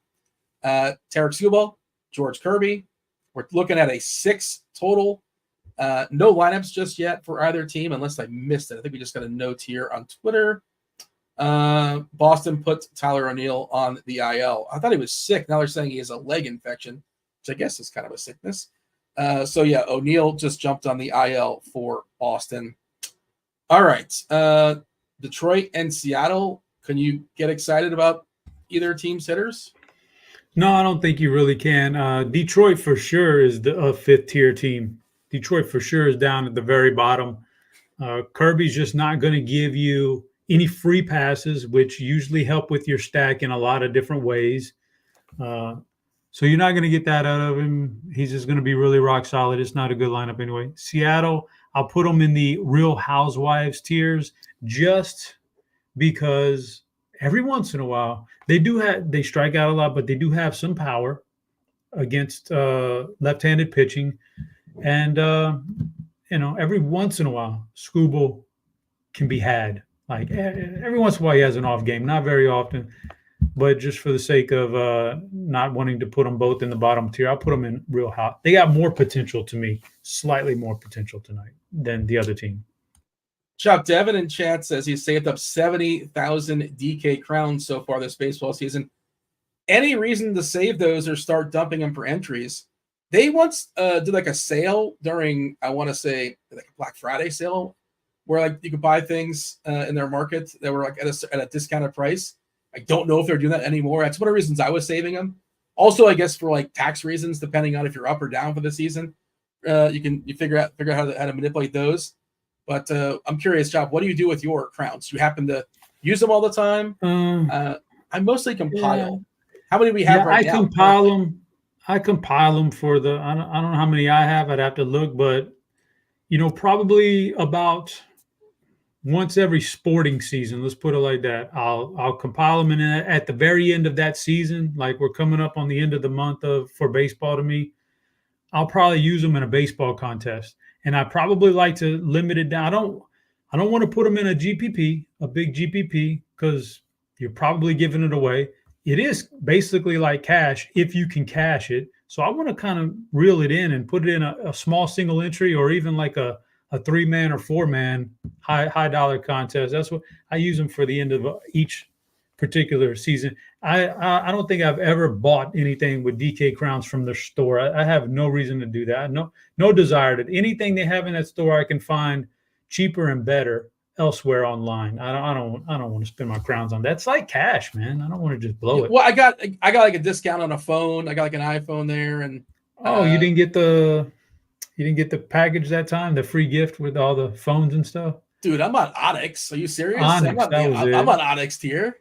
Okay, I'm not spending like $10K a day or whatever it takes to get the Onyx. Okay, you got a discount. I can't get to that. I'm not a baller like you or other people are. Okay, I can see if you're electronic and it's a good discount, I guess, Dean. But like, certainly not going in there for like shorts and a shirt, man. Like, no. Let's not do that. No. Generally, I would use them for contests. But and I'll tell while he asks about it, and I'm very, very, very strict about this. Like, I will not sign up for the high dollar game the night before until they have released my, what is that? The reward where you play in a certain Mission? the mission. I'll make sure I get my mission every day, and I'll make sure, I get any kind of like they got the thing where you get, what is it, double the crowns or something now 4 times a month or something. Like you get all that, man. Accumulate all that, rack up all that. I'm very diligent about making sure I take advantage of all that stuff, even though it's probably pennies. I don't care. Just do it, man. Take advantage of it all. No Will Smith tonight. Dodgers lineup just came out. Ohtani, Teoscar, Freeman, Enrique Hernandez, Lux, Rojas, Hayward, Barnes, Kiermaier. Who else is missing? Ohtani, Teoscar, no Pages. Yeah, this is a difference. I mean, obviously they've been without Betts for a while, but no Smith, no Pages. I feel like there's somebody else that's not there. Derek says no Biggio. They cut Biggio. Biggio's gone. They DFA'd him. Yeah, not the best iteration for LA. Ohtani, Teoscar, Freeman, Enrique Hernandez, Lux, Rojas, Hayward, Barnes, Kiermaier. Yeah, that's not spectacular. Yeah, no Nick Ahmed. Not that you necessarily want to roster him, but he's also not in that lineup. Chop, one more game. We got the knockers coming. We have also the BBP suggestion of the day. Crunch time coming in about 5 minutes or so. Chief Mineralogist Kevin Roth, Dave Potts, Cheeseisgood, and Squirrel Patrol. All right, Philadelphia taking on the Dodgers. Just mentioned their lineup. Tyler Phillips throwing baseballs against them. Gavin Stone on the other side. LA is a minus 140 favorite.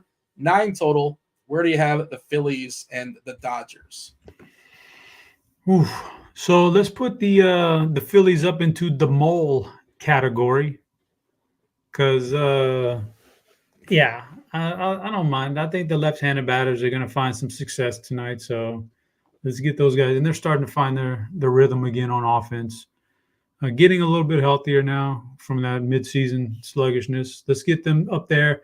Originally, I had the Dodgers in the mole category also, but Ohtani, Teoscar, and Freeman are fine at the top of that order.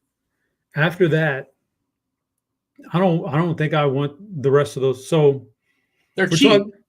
I don't care. Like they're also not good.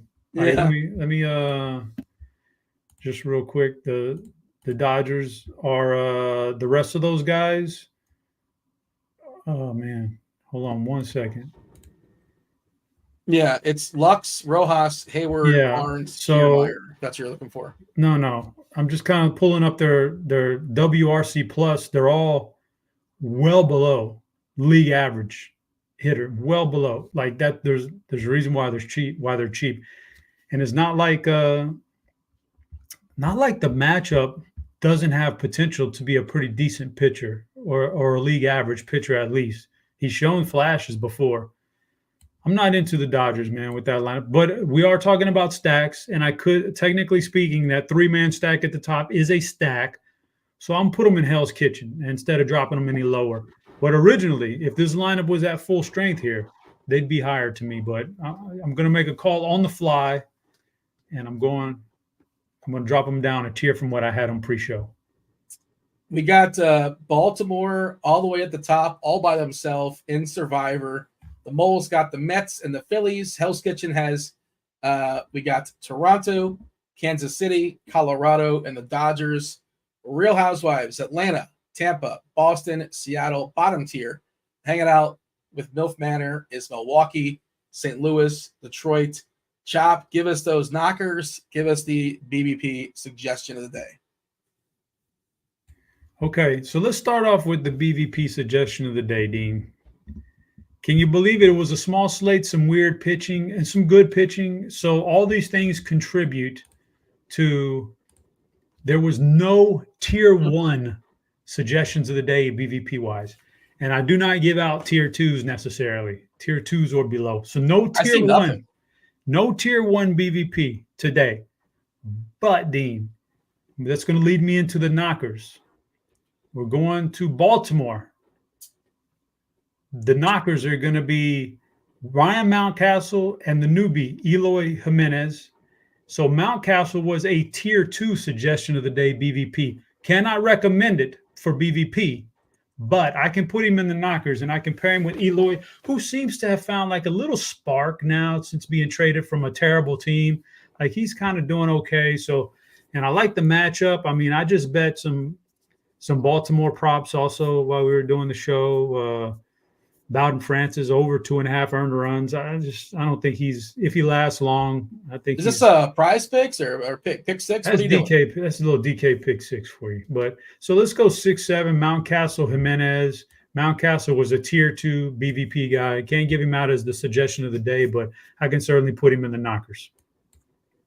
Don is new in chat asking what is a GPP. That is a guaranteed prize pool. It just means like a large field contest. And it's whether they sell out or not, it's guaranteed to pay out. And I was going to get into the thought of overlay, but that doesn't really exist anymore, right, Chop? That's basically 10 years ago. Overlay was a lot of fun.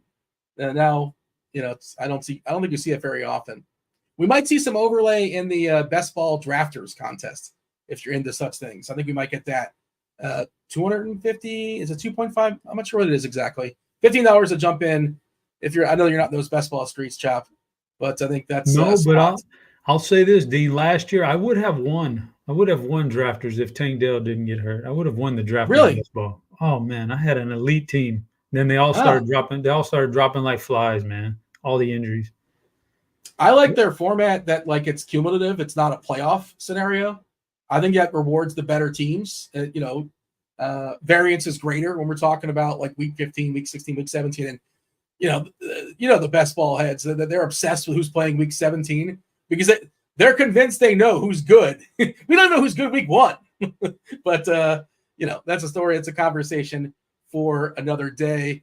What you do is bring in crunch time. Chief Mineralogist Kevin Roth.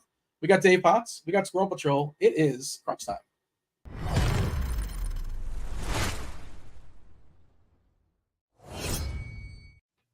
Speaking of football, by the way, Dave, is that official? Did I see this on Twitter? Did Twitter lie to me? Your Cleveland Browns? Did they sign off on a new venue? So if you're in the know, you would have gotten an email from the Cleveland Browns, which says it is not official. No, they are leaning that way. It sounds like that's what the team wants to do, is go with the dome, kind of down by the airport. But no, it is not. According to the email, which me and a couple 100,000 of my closest secret friends probably got, it's not official, but it's sounding like that's the strong lean.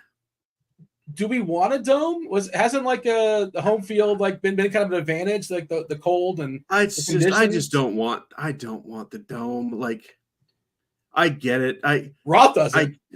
No. The dome is slowly taking away my job security, but also football in the elements is fun. There's nothing more fun than a game when it's pouring rain or snowing. And like, okay, maybe it's not as enjoyable for fans, but they're still going there. They're still going to buy tickets. Sack up. We don't need a dome. I hate it.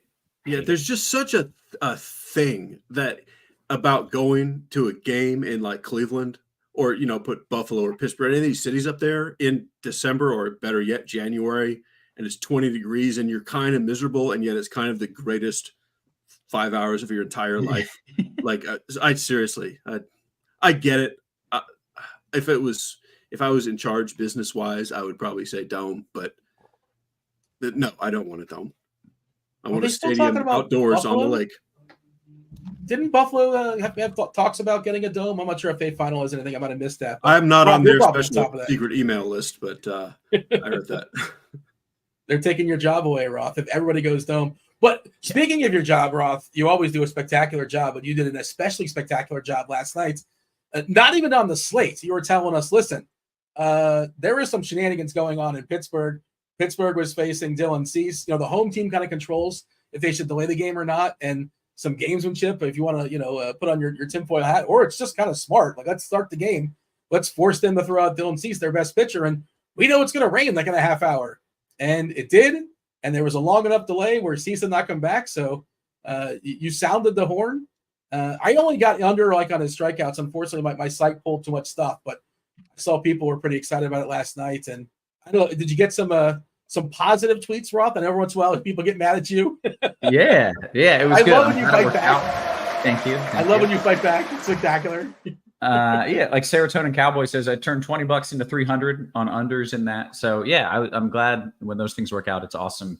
My guy Kirkwood bet like his freaking mortgage on it, and thank God it worked out. I felt really guilty. Like DB was betting unders. Like when your boss is betting it, you really hope that it hits. So yeah, I was pleased the way it worked out.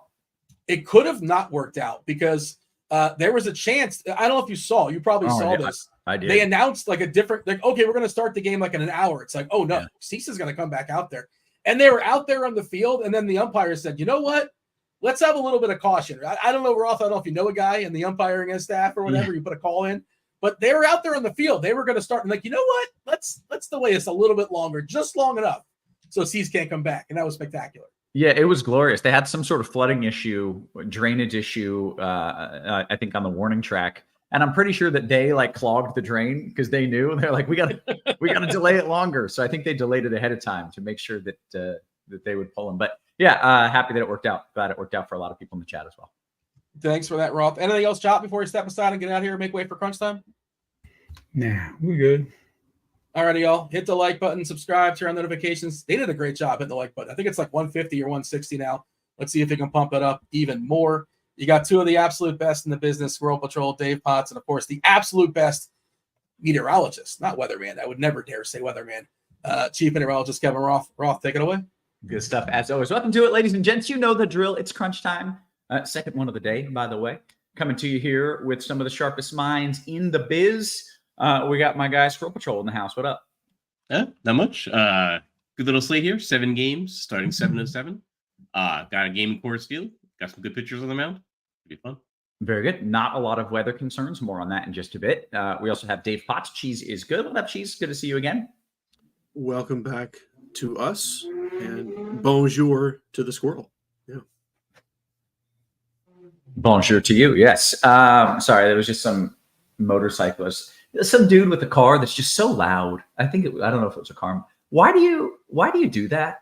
Does anyone think that's cool when you have your car that's so obnoxiously loud? Does anyone in the chat or anyone out there think that's cool? That has always flummoxed me as well. Like I don't understand. Like, I don't know who your audience is. Yeah. Literally, there's not a single person who, when you do that, is like, oh wow, that sounds really cool. No, it sounds really shitty and it's annoying and no one likes it. So knock it off. All right. Ooh, boy, old man yelling at cloud meme. We can punch that in right now. Guys, excited to talk about the weather for this slate. Non-slate related. There's a chance of a delay in Washington, but if you're thinking about, bets or what, just play it as is. There's not something that's so obvious that I think you need to worry about it. There it is. That was me for a second, just randomly ranting about people in loud cars.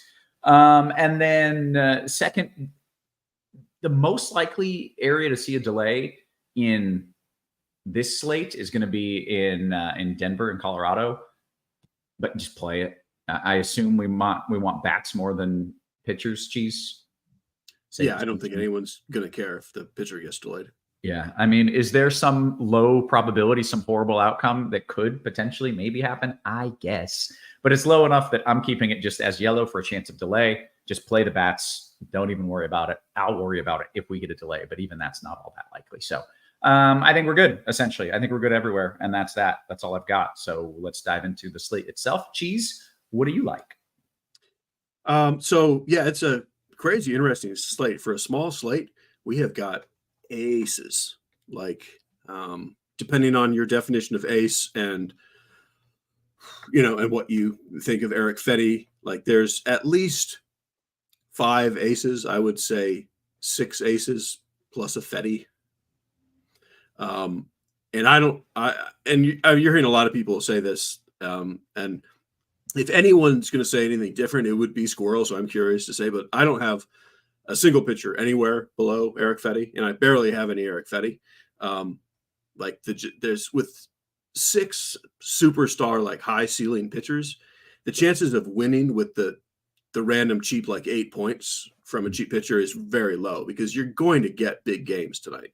Yeah. You're not all going to get big games, but you're not going to – some slates you're fine with. You get a 5K pitcher, like, well, if he gets me 8 to 10 points, whatever, I'm fine. You're probably not fine tonight. Because a few of these guys are going to put up monster games. They're going to strike out 10 dudes, and you're going to want that pairing. Yep. So, and really, they're not that hard to get. On DK, Scooball and Sale are just over 10K. But then we get a pretty sizable drop. I mean, Kirby at 8,800 and Reagan's at 9K and Bradley at 92. Peralta's at 85. It is not that hard to get two of those guys, even with a stack, or if you want to play, Ohtani and Bobby Witt with a cheap stack. I mean, you can still get some bats, because there are punt like 2K bats that you can play here and there to still get your whoever you want, Alonso and Lindor or Ohtani and whatever, So I have a very slight amount of Eric Fetty on TK at 7,700. If that salary is just what makes it all work for you, I think he's fine too, because it's a good matchup and he's a decent pitcher. But for me, I think Kirby is the chalk because of the matchup, and he's not like technically the highest upside guy out of that. But he has plenty of upside too. Like all these guys have plenty of upside. The guy that I think gets the least ownership, who has probably, as good of upside as anyone, is Taj Bradley. I would say he's my favorite, just based on where I think he'll be owned. Mm-hmm. But if you have even a sort of off the wall offense, I would just play George Kirby. And then if you have salary, I would just pair him with Scooball. Sale, if you want to be just slightly different or not have the two pitchers in the same game. Or it's a very toss-up between Reagans and Bradley. I like both of them a lot for the upside. I'm very spread out amongst those ace pitchers. I care that I get two of the aces and one of them on FanDuel more than I care which two it is. Okay. I can't narrow it down and say this is the guy who gets the ceiling game. I just know it's going to come. Yeah, that seems perfectly fair. Squirrel, I'm curious, do you have that same pool where you're just like, give me two of the good pitchers, or no? Are you going differently? It's a tough plate for me because I want to come in and say something like off the wall, but it's difficult to say something off the wall.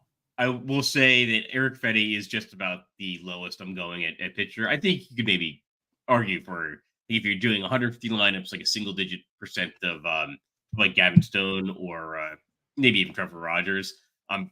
I don't know if I'm even going to end up with that much. But I will say that I actually prefer Eric Fetty to Taj Bradley, which goes against Cheese's preference of Taj Bradley. I think Bradley just pitches much worse away from home. I don't think he's the pitcher that he appears to be when he's at home. His home park is a really good pitching park. So I'm probably playing like more Fetty than Taj Bradley. But I kind of agree. You can just kind of scramble these pitchers, and there's enough of them that you're not necessarily going to run into a ton of ownership with your combination, unless that combination is like Kirby and Scooball. And there is actually a reason not to play Kirby and Scooball together. Only one of them can get the win. I don't always let that like prevent me from playing pitchers together, but in this case, it's like good enough reason to try to avoid it somewhat. I think that'll be a highly owned combination. Yeah. Okay. Good stuff. That's it. No other leans like, oh, you're super high on Reagans, or you're just those elite guys all scrambled up. Yeah, actually, now that you say it, I am probably a little bit higher on Reagans. That's my tag there. Kevin, you just shifted Squirrel's ownership. I saw what just happened there. I love that. Well, someone said, "Who's the guy who tagged him with the orange dot?" He's my homie, and it's you. You're his homie. Yeah. Boston has the highest strikeout percentage in the league against left-handers, so I think Reagans is an interesting pitcher because I think people will want to go to the safety of George Kirby or Scooball, but Reagans potentially has as much upside at lower ownership. Yeah. Okay. Very good. Let's flip it and talk about the bats and the stacks. I assume we're looking at Colorado because we always are when it's on the slate. But Squirrel, tell me what you like. Yeah, I do.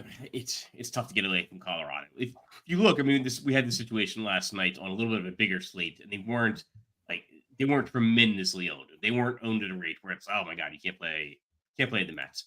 I think if you get a little bit different with your Mets stack, I think you can play the Mets and try to get a little bit different with your pitcher. That's probably, I'm probably not going to be under the field on the Mets. And sometimes in Coors Field, I'm like, this is a bad offense. I think that they can get shut down and they're going to be overowned just because of the high total. I don't know. I think the Mets probably deserve to be the highest owned team on the slate. But I do think they're in a little bit of a worse spot than yesterday. So I think it's the Mets. I think right after them is Colorado, which is no big surprise. But pretty close after them, I think, is Baltimore and the Dodgers. And I'll be going back to some Atlanta today as well. I think that Atlanta looked terrible last night, but they still have players that can hit the baseball a long way. So I'll probably be over the field on Atlanta stacks. Okay, very good. Cheese, when you look at these stacks, so what are you interested in? Of course, the Mets, I assume. I'm way under the field on the Mets. Oh, mostly because of salary. It's really a salary thing. Like I don't really want to play McNeil, Iglesias, Gamble, and Tyrone Taylor. And I'm playing the ace pitchers, and I don't like Lindor, Nimmo, Alonso. Yes, great, fantastic. But I don't like those guys better than Gunnar Henderson and Santander, or Ohtani and Teoscar and Freeman, or Bobby Witt and Sal Perez. So I am under on the Mets, but not. I mean, they're the top offense. Like, I'm not saying you should not play the Mets. I'm just telling you, I don't like their cheap bats so much, and that's the only way to do it. Like, you have to play a couple of their cheaper bats to make the stack work, and I just don't like them. So I'm okay being underweight on them. The teams definitely with Baltimore and the Dodgers. I think the Dodgers are probably even kind of sneaky, really. And then Will Smith's out now, which is fine. Like, I had a couple lineups, I think, with him in it, but like, you couldn't really play Ohtani, Freeman, Teoscar, and Smith. So when the show's over, whichever one had Smith, I'll just put in the other one of those other guys and flop them around. So that's fine. I like the Royals and the Blue Jays a pretty good bit as well. And then everything else is just a random sprinkle in a big tournament. Okay. We did get a question about FanDuel pitchers, which I should have maybe gone through. I assume we're just picking one of those numerous dudes that we like. But Cheese, is there a guy there, a pricing difference that stands out to you? There's not really a pricing difference other than Reagan's and Bradley don't get any discount, where Kirby gets just a slight discount. So I think Kirby is the chalk there as well, and certainly he would be the cash game play. Skubal is the highest owned and probably best of the 11K, but it's the same group, in more or less the same salary situation. Okay. Someone asked what the weather is in Pittsburgh, which I believe is not on the slate, but for what it's worth, it's essentially just a low chance of a delay. You could see a delay, but you probably won't, and the game will play fine either way, is the weather in Pittsburgh. Let's dive into this position by position. Dean L says FanDuel gets no love. I'm on it, baby. We got you covered. I got it. We got love for the DK and the FanDuel. Cheese, why don't we start a catcher and go around the horn? What do you like? All right. I wasn't playing a bunch of Will Smith anyway. But without him, you're really not spending up too much. I like Sal Perez as a spend up, like Rutschman in a stack. Sure, that's great. But I'm playing a lot of Alejandro Kirk and even Brian Serven, just someone who's cheap, because salary is important. Like, there's going to be bats at most positions that just like, oh, I really want to get this. So the positions where I'm okay going cheap, and catcher is one of those, that's what I'm doing. So give me Perez if I'm sitting on money for some reason. But otherwise, cheap stuff with the Blue Jays kind of topping that list. Squirrel?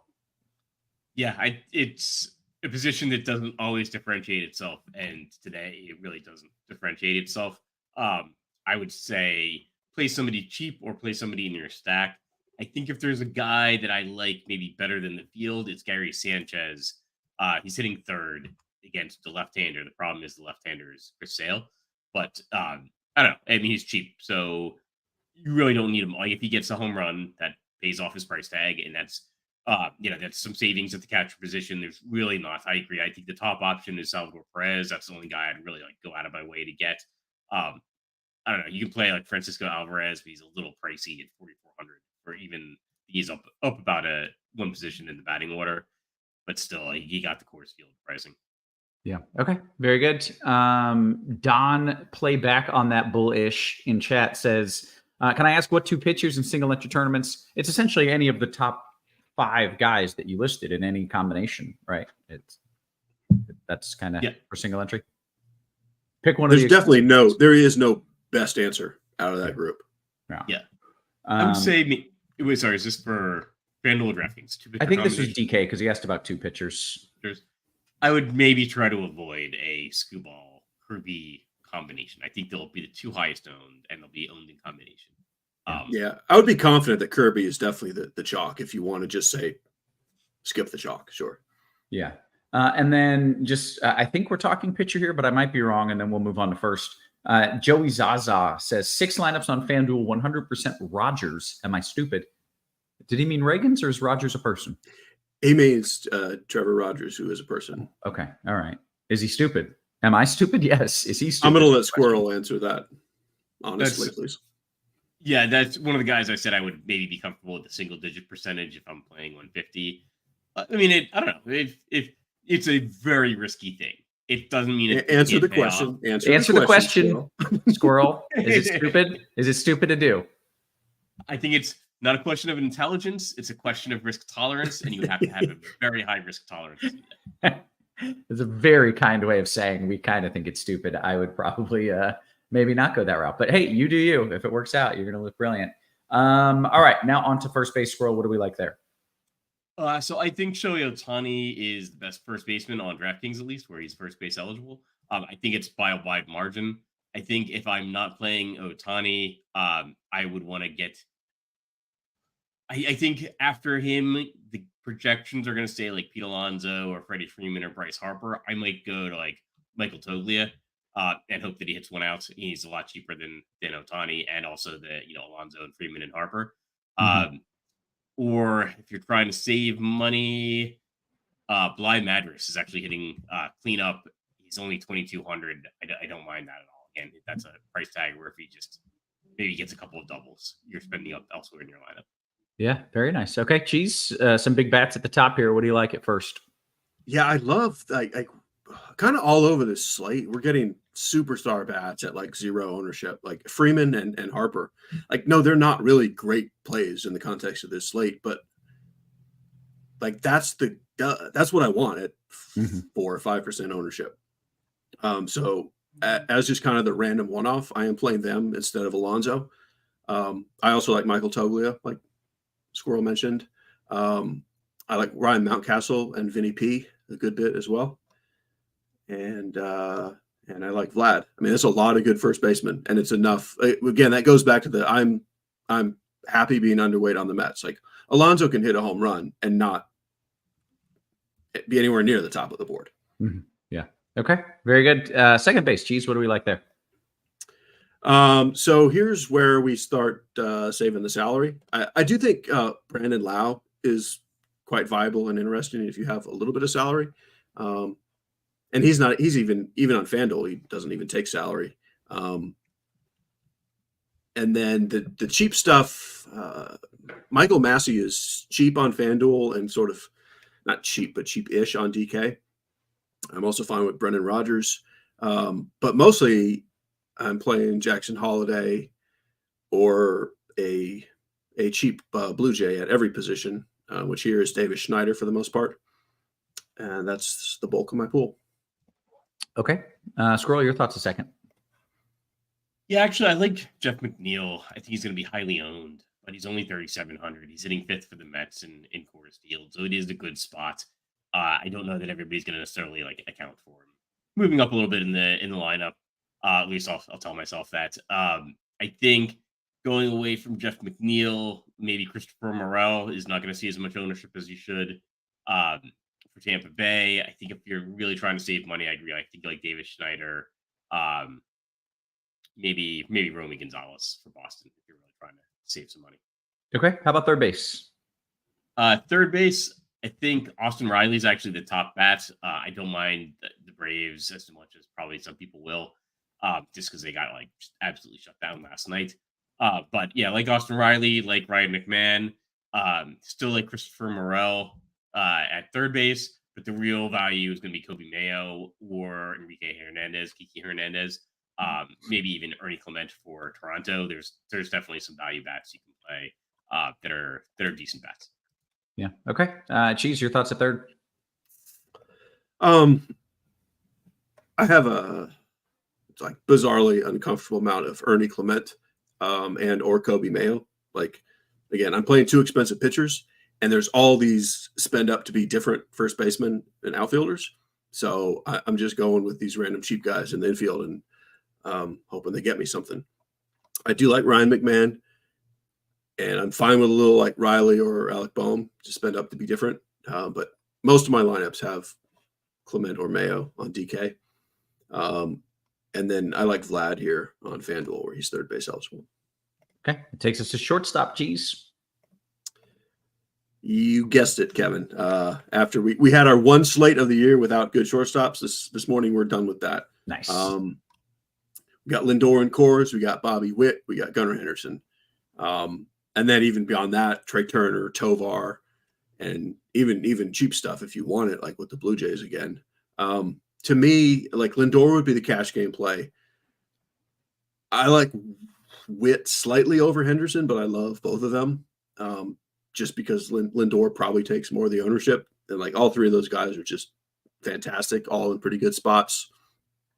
It's a priority spend up for me. And if I can't get one of those guys and Tovar is not just like kind of easy to get, then I'll just punt it all the way down with the Blue Jays again. Squirrel, your thoughts are short. Yeah, I think Francisco Lindor is the top play. He's like the cash game play. I don't mind pivoting. I don't mind like playing some Met stacks without Francisco Lindor. Just like pay attention to the total ownership of your lineup. If you're playing some different pitchers, like absolutely feel free to play like a Met stack with Francisco Lindor. If you're going with like Kirby and Skubal or something like that, a higher owned combination. Maybe try to spend down at shortstop, get something a little bit cheaper like Ezekiel Tovar. Willie Adames kind of broke the slate last night. So if you're spending, can save some money and get some power in your lineup, I think that's a good thing. And yeah, I think the savings are like Ernie Clement with Toronto. Yeah, that's probably the only guy I'd really recommend. Maybe Jose Caballero at 3,400, but I'd much prefer Clement at 2,200. Okay, that brings us to the outfield. We still have oodles and oodles of time, 25-ish minutes here, I think, until first pitch. What do we got? So I think Ohtani is by far the top play if you can afford him. I mean, I think he's the highest projected bat, and it's true he does like kind of need a home run or to pay off his price tag at least, but like he's in a good spot. So I like Ohtani the best. I do like Brandon Nimmo next, and he's significant savings at 5,500. He's probably my favorite bat on the Mets. I like getting different with Marcell Ozuna if you want to like spend up to be different. He could hit a couple home runs and he's going to have pretty low ownership. If you're trying to save money, Eloy Jimenez, Adam Duvall, and Parker Meadows actually for Detroit. I think nobody's going to play him, but good home run last night. Very cheap. Okay, great stuff. Cheese, your thoughts in the outfield? Pretty similar group of names. Definitely Ohtani is my favorite. Nimmo is also my favorite Mets bat. Kind of like with the first base thing, the spend up to be different. I love Schwarber. I don't think Brenton Doyle probably gets enough love here. Agree with the Ozuna spend up to be different. There's plenty of stuff all over the mid-tier. I like the Royals, Renfroe and Melendez. I mentioned this in the musings. I think Cutter Crawford has just kind of had random bad luck, but the guy has allowed 12 home runs in 3 starts. Like that's a lot of home runs. And he is a fly ball pitcher. Like I like these cheaper Royals for home runs. I'm playing all the Orioles. It's interesting that they're just kind of letting Eloy get some run against righties. I think that's good for him.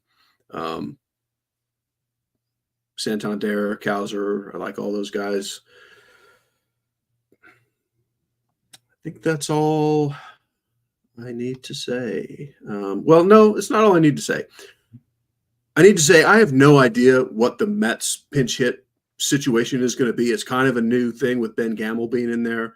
I assume either Jesse Winker or Ben Gamble becomes JD Martinez, but I don't know that. Like, they might just, if they get a lead, they might just let those guys play. But like, I don't like Gamble as the cheap one-off. I would rather play someone else as cheap one-off. I would be okay playing a Jesse Winker one-off and just hope he's the guy who stays in the game, or he hits home run before he gets out. So, but I do assume one of those guys comes out, if not both. Like, they could bring them both out for Martinez and Bader. Okay. Seems mildly problematic. Hey, make sure you're signing up for RotoGrinders Premium. Cheese, in the meantime, start thinking about some home runs. Squirrel, that goes for you too. You can get ahead of the competition. You got an option for whatever level you're looking for. 6-month combo subscription, exclusive price $469.99. What a deal. It saves you $250 as opposed to buying 6 individual months of combo premium. Or you can just get 1 month of RG combo premium for $120. And if you really just want to test run, just check it out. Scope out the scenes here. 3-day pass is $19.99. That is an absolute steal. Highly recommend you check it out. Link in the description for more info. We've got Dean's official dogs getting dropped. Vinny P, Teoscar Hernandez, and Brandon Marsh are the official Dean's dongs. Now we need, with the Dean's dongs, some Squirrel nuts. What do you got, Squirrel? Ooh, let's see. Home runs. This question always comes up. Yes. I will go. You know what? I'm going to go with Jeff McNeil. And I will go with Jorge Soler. Okay, very good. Cheese, you got a few names for me? Sure. Let's go with Hunter Renfroe and Davis Schneider and Ryan Mountcastle. Very good. Devin Neiman in chat says, I like Renfroe for a home run. Yes, just for a R on R home run. Righty on righty home run. There you go. Look at the way I pieced that together. Very good. Let's take a few QQs. We'll see. Maybe we'll go for the next 20 minutes and answer some questions. Maybe we won't. It depends. Also, make sure you hit that thumbs up for us. It is free content after all, and all that we ask is that you hit that thumbs up, like, and subscribe. Trying to get the eyeballs, and we're giving free content. That's all we're asking for is that like button. I noticed Squirrel and I are going back and forth on muting to cough. Did you have the COVID as well, or you just got like breathed in some fumes or something? No, I'm just sick. And I've got a 15-hour flight tomorrow. Where are you going? Where's that? Yeah. I'm going to Cape Town. You're going to Cape Town? Yeah. I'm sorry. What now? Cape Town, South Africa. Yeah. Yeah. Why are you going to Cape Town? It's supposed just to be vacation just to enjoy. But it's a long flight. Yeah. Yeah. How many stops do you have? None. Oh, that's clutch. Go get them, Squirrel. Nice. I have to ask. Are you flying first class? There's no first class on the plane. So okay. No.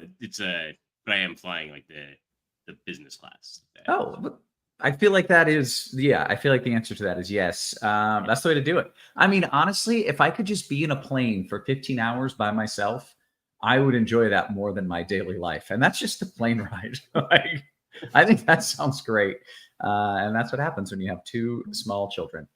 Let's see what we got here. QQ wise. FanDuel single entry, your favorite pitcher and stack. I will let you both answer this one. Squirrel, you can go first. It's really tough. So I think if you're going for like low risk pitcher, I think it's George Kirby. I think high risk pitcher, I like the idea of going with Eric Fetty. If you're going with Fetty, I don't mind playing like a Met stack. If you're going with Kirby, I'd probably try to get a little bit different. Maybe play a Dodger stack. Okay. Geez, if you're playing one pitcher and one stack in FanDuel, what would you do? Yeah. Again, there is no great best answer for pitcher. Like, they're all great. I guess I would say on FanDuel, I would go up to Chris Sale. Okay. Be different with the best pitcher, the most expensive pitcher. Best, like, not necessarily tonight matchup wise, but overall for the season, best consistent. And then stack. I'm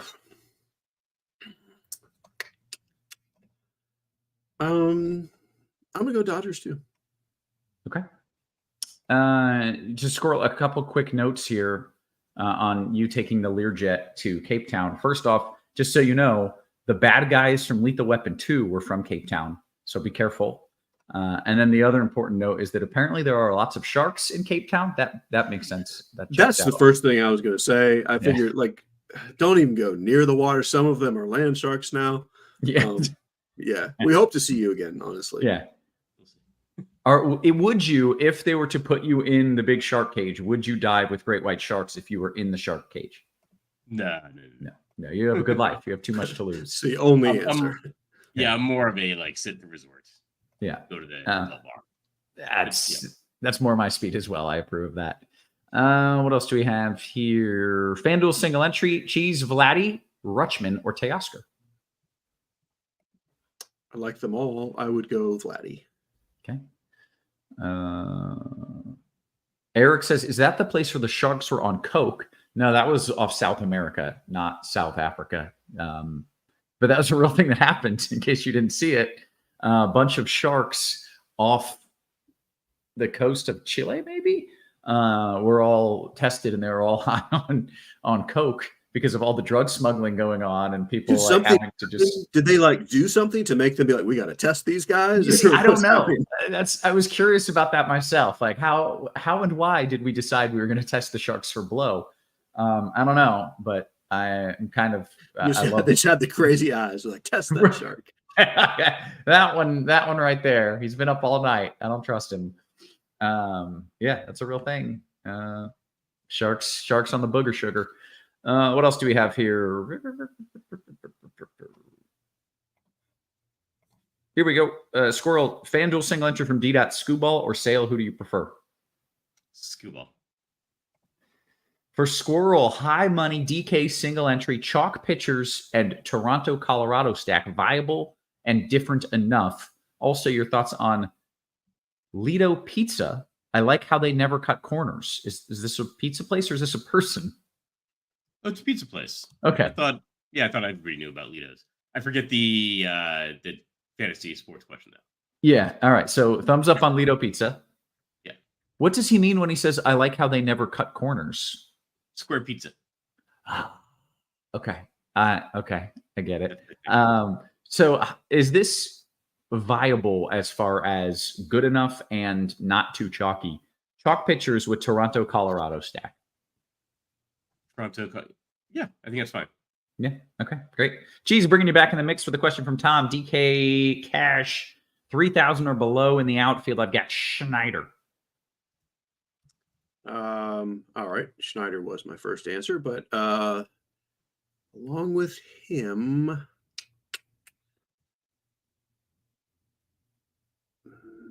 it's pretty close there. I think I would Hayward. Actually, now play gamble and in cash. Yeah, just get the extra Mets bat in cash. Okay. Dean has a comment. This is amazing. Royce Lewis is now my favorite player. Apparently, they asked him about getting drug tested after a game, and he said, all they're going to find in these veins is ice. Oh, is ice cream. Is ice cream, bro. That's amazing. That's awesome. No, I had not seen that. That is fantastic. All right. We're in on Royce Lewis after that. We absolutely approve. I thought he was saying like he had ice in his veins, but no, he has ice cream in his veins, which is even better. What do we got? FanDuel single entry Cheese. It's 2024, and I can't believe I'm asking this, but Nolan Arenado or the rookie Mayo, either would be in stacks for what it's worth. I would do Arenado. Okay. Got more questions coming in. All of these, by the way, for the most part, have been on the RG Discord. You should sign up, join up with the RotoGrinders Discord. That's where I take questions from first. And it's just a good little community there, people hanging out. Squirrel, how many entries do you have in the FBWC, the Football World Classic? Fantasy Baseball World Championship, DraftKings, not the WFBC, which is FanDuel. Okay. Two. You got two of those. That seems like a good amount. Yeah. Can you still get more? Are you still trying to get more, or that's where you're at? Oh yeah, I think they have about 20 seats left. Oh, okay. Are you still fighting for them? Yeah. Nice. Very good. FanDuel Cash, Squirrel, Cowser, or Solaire? FanDuel Cash. I'd probably go Solaire. Okay. Cheese and FanDuel single entry. Can I game stack Baltimore, Toronto with Scooball? You can stack Baltimore and you can stack Toronto if you have them in the same lineup. I'm fine with that. Love that. What else do we have? Jumping into the YouTube here. Geez, Seattle has some BVP. We're hitting all the hot button issues here. Got some BVP versus Scooball. Do they win me all the money today? Geez, does Seattle win Eric all the money today against Scooball? I mean, obviously, almost certainly not. But it's one of those, like, you should, if you're playing not even 150 lineups, like 50 lineups, you should probably do a stack against each of the aces. Like stack Seattle, stack even Detroit, stack St. Louis, stack Boston, stack Atlanta. Like, yeah, these things happen. But probably not. No, I mean, yeah, most likely no. Okay. TJ Moosemanzada, good to see that name. Long time RG viewer here says Squirrel DKGPP single entry Scooball or Sale. Thank you, Roth. You're welcome. I like Scooball, but I haven't Sale. Okay, great. Cheese, right now my lineup has Gunner and Witt Jr. Will that get me top 50 in a single entry tournament? We don't know what else he has. All we know is that he's got does not matter. Yeah. The answer is yes. The answer is yeah. There you go. We say yes. We approve. What else do we have here? Squirrel, Jimenez and Varsho in a Baltimore-Toronto game stack. Any interest in that, Squirrel? I mean, yeah, it's fine. Again, I don't know that you necessarily need to like play Varsho because you're playing Eloy Jimenez and he's in the same game or anything like that. But both of them are viable. Yes. Yeah. Okay. We'll go to Cheese. Question for two slate. It's a 2-game slate. So maybe that's like the night slate. Are we interested? Have we looked at this? The 2 best pitchers in the 2-game slate? Do we have any idea what 2-game slate we're talking about? I'm not sure. If it's the night slate, it's going to be the Detroit, Seattle pitchers. Yeah, if it's Detroit, Seattle, and Philly and the Dodgers, I mean, Scooball and Kirby. Along with 93% of the field. Yeah. Okay. Let's go to John's question. Cheese, Reagans and Scooball with a 4-man Baltimore stack for the win. P.S. Smash the like button for these amazing dudes. Thanks in advance. Yeah, do that. Cheese, you like Reagans and Scooball with a 4-man Baltimore stack. You like that. Very fully on board with every part of that. Yep. Mm-hmm. Andrew Martinez, in a GPP, Squirrel, Phillies, or Dodgers, who do you prefer? By the way, we're only 29 likes away from hitting 300, which is good. That's a respectable amount of likes. That's a good goal. If you could help us get to 300, that would make us happy indeed. Squirrel, Phillies, or Dodgers in a GPP? I prefer the Dodgers. Okay. Very nice. Jumping back into the Discord here. We got some food questions here. Cheesecake. They're basically wondering, are we cheesecake fans? And then a follow-up was cheesecake or key lime pie. Cheese, you are our kind of go-to dessert guru. Cheesecake or key lime pie? Yeah, I love them both, but cheesecake is the answer. I think that's the answer for me as well. I don't know. Key lime pie is so different and fun. That like one time a year when you eat it and you're like, there's nothing else quite like it's this. Almost like, if we can qualify it as like you get it once a year and you're on the beach and it's like, have the key lime pie. Yeah. But like it's just random Thursday. What am I having? Just have the cheesecake. I feel like that's just the correct answer, but maybe Squirrel has a different take on this. Squirrel, how do you feel? No, if you ask me to pick one, like for dessert, I'd probably go key lime pie, but I agree. If I had to eat like multiple every day or something. Yeah. If we're eating it every week, we're going cheesecake. If this is a one-off in the right situation, key lime pie can be pretty elite. Okay, important question. I'm glad we got that for the people. I will be in Napa. Sean says I'll be in Napa Sunday to take Squirrel down in the championship. So, Squirrel, this is happening. Are you going to be in Napa this weekend? No, I'm going to be in Cape Town. But I'm going to be hopefully editing some lineups or get the lineups in before I leave. Can you? Have you checked that? Yeah, I've talked from to South them. Africa. That's wild. Yeah. I think they're going to try to put dummy lineups in my account before I leave so that I can edit them, and then I will attempt to edit them abroad, and I may be coming back sooner. Yeah. You can just give me your account info, and I will do the editing for you. You can trust me. Yeah, they don't like that. Oh, that's probably true. Yeah, never mind. We never said that. That won't happen, and we didn't do that. I have been able to edit lineups before.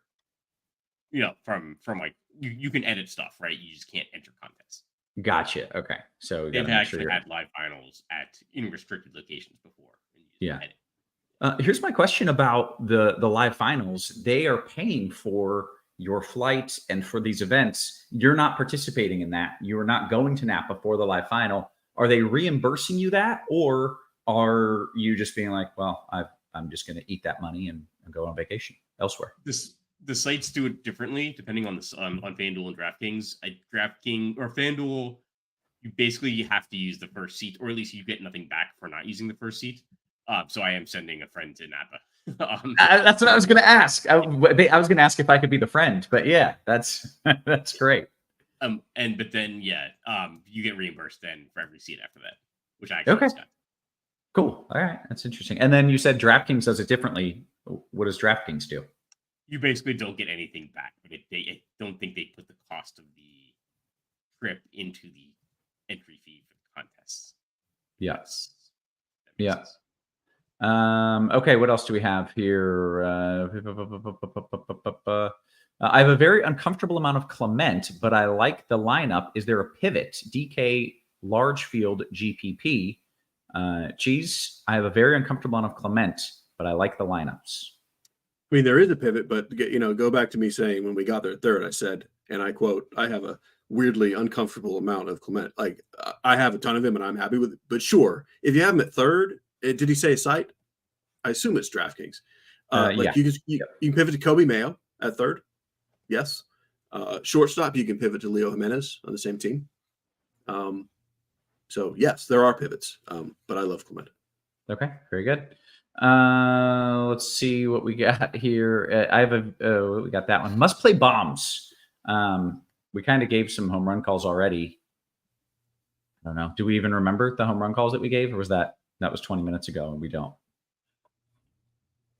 I think I said Jorge Soler and Jeff McNeil. There you go. Geez. Any idea? Let me let me see. I mean, I don't know what I said like a minute ago. Yeah. No, I don't know what I said. That's fine. I mean, that's fair. I don't know either.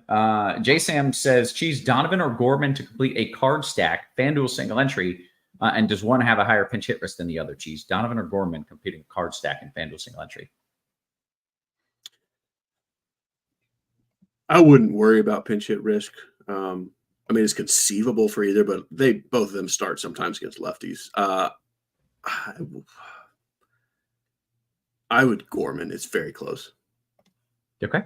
DK Cash, Squirrel, Kirby, or Reagan's. He says, I get that they're neck and neck. Do you have a strong lean? I feel like we don't really. For Cash, I'd actually go with Kirby. I think he's much safer. But it's a better matchup. Like the game total is like 6. So I think Kirby is safer for Cash, and Kirby's like better priced. Okay, great. What else do we have? I've got the RG avatar, but it's not showing up in chat. Do you know why? If this is on Discord, I have no idea. I barely even know what a Discord is. I'm thankful that it's up and I can read some questions from it. So maybe one of the producers can help you with that. Is the weather still okay in Colorado? Any changes? It's okay-ish. It's good enough. It's certainly not anything that you would think I'm going to bench hitters because of this low chance that something goes wrong. So I say just play it and it probably works out. And kind of in Colorado, we do that a lot, to be honest with you. We just play it, and they usually play the game, and that's that. There you go. If Steve will help you out if you pay him, is I think what he's saying. Okay. Hey, guess what? I think we've pretty much done all the things. We may or may not have gotten to lock, but we've gotten close enough that we are going to bounce on out of here. So for Squirrel and for Cheese and for our wonderful production crew, always working hard behind the scenes, guys, we appreciate you. We love you. And we will catch you tomorrow. You have been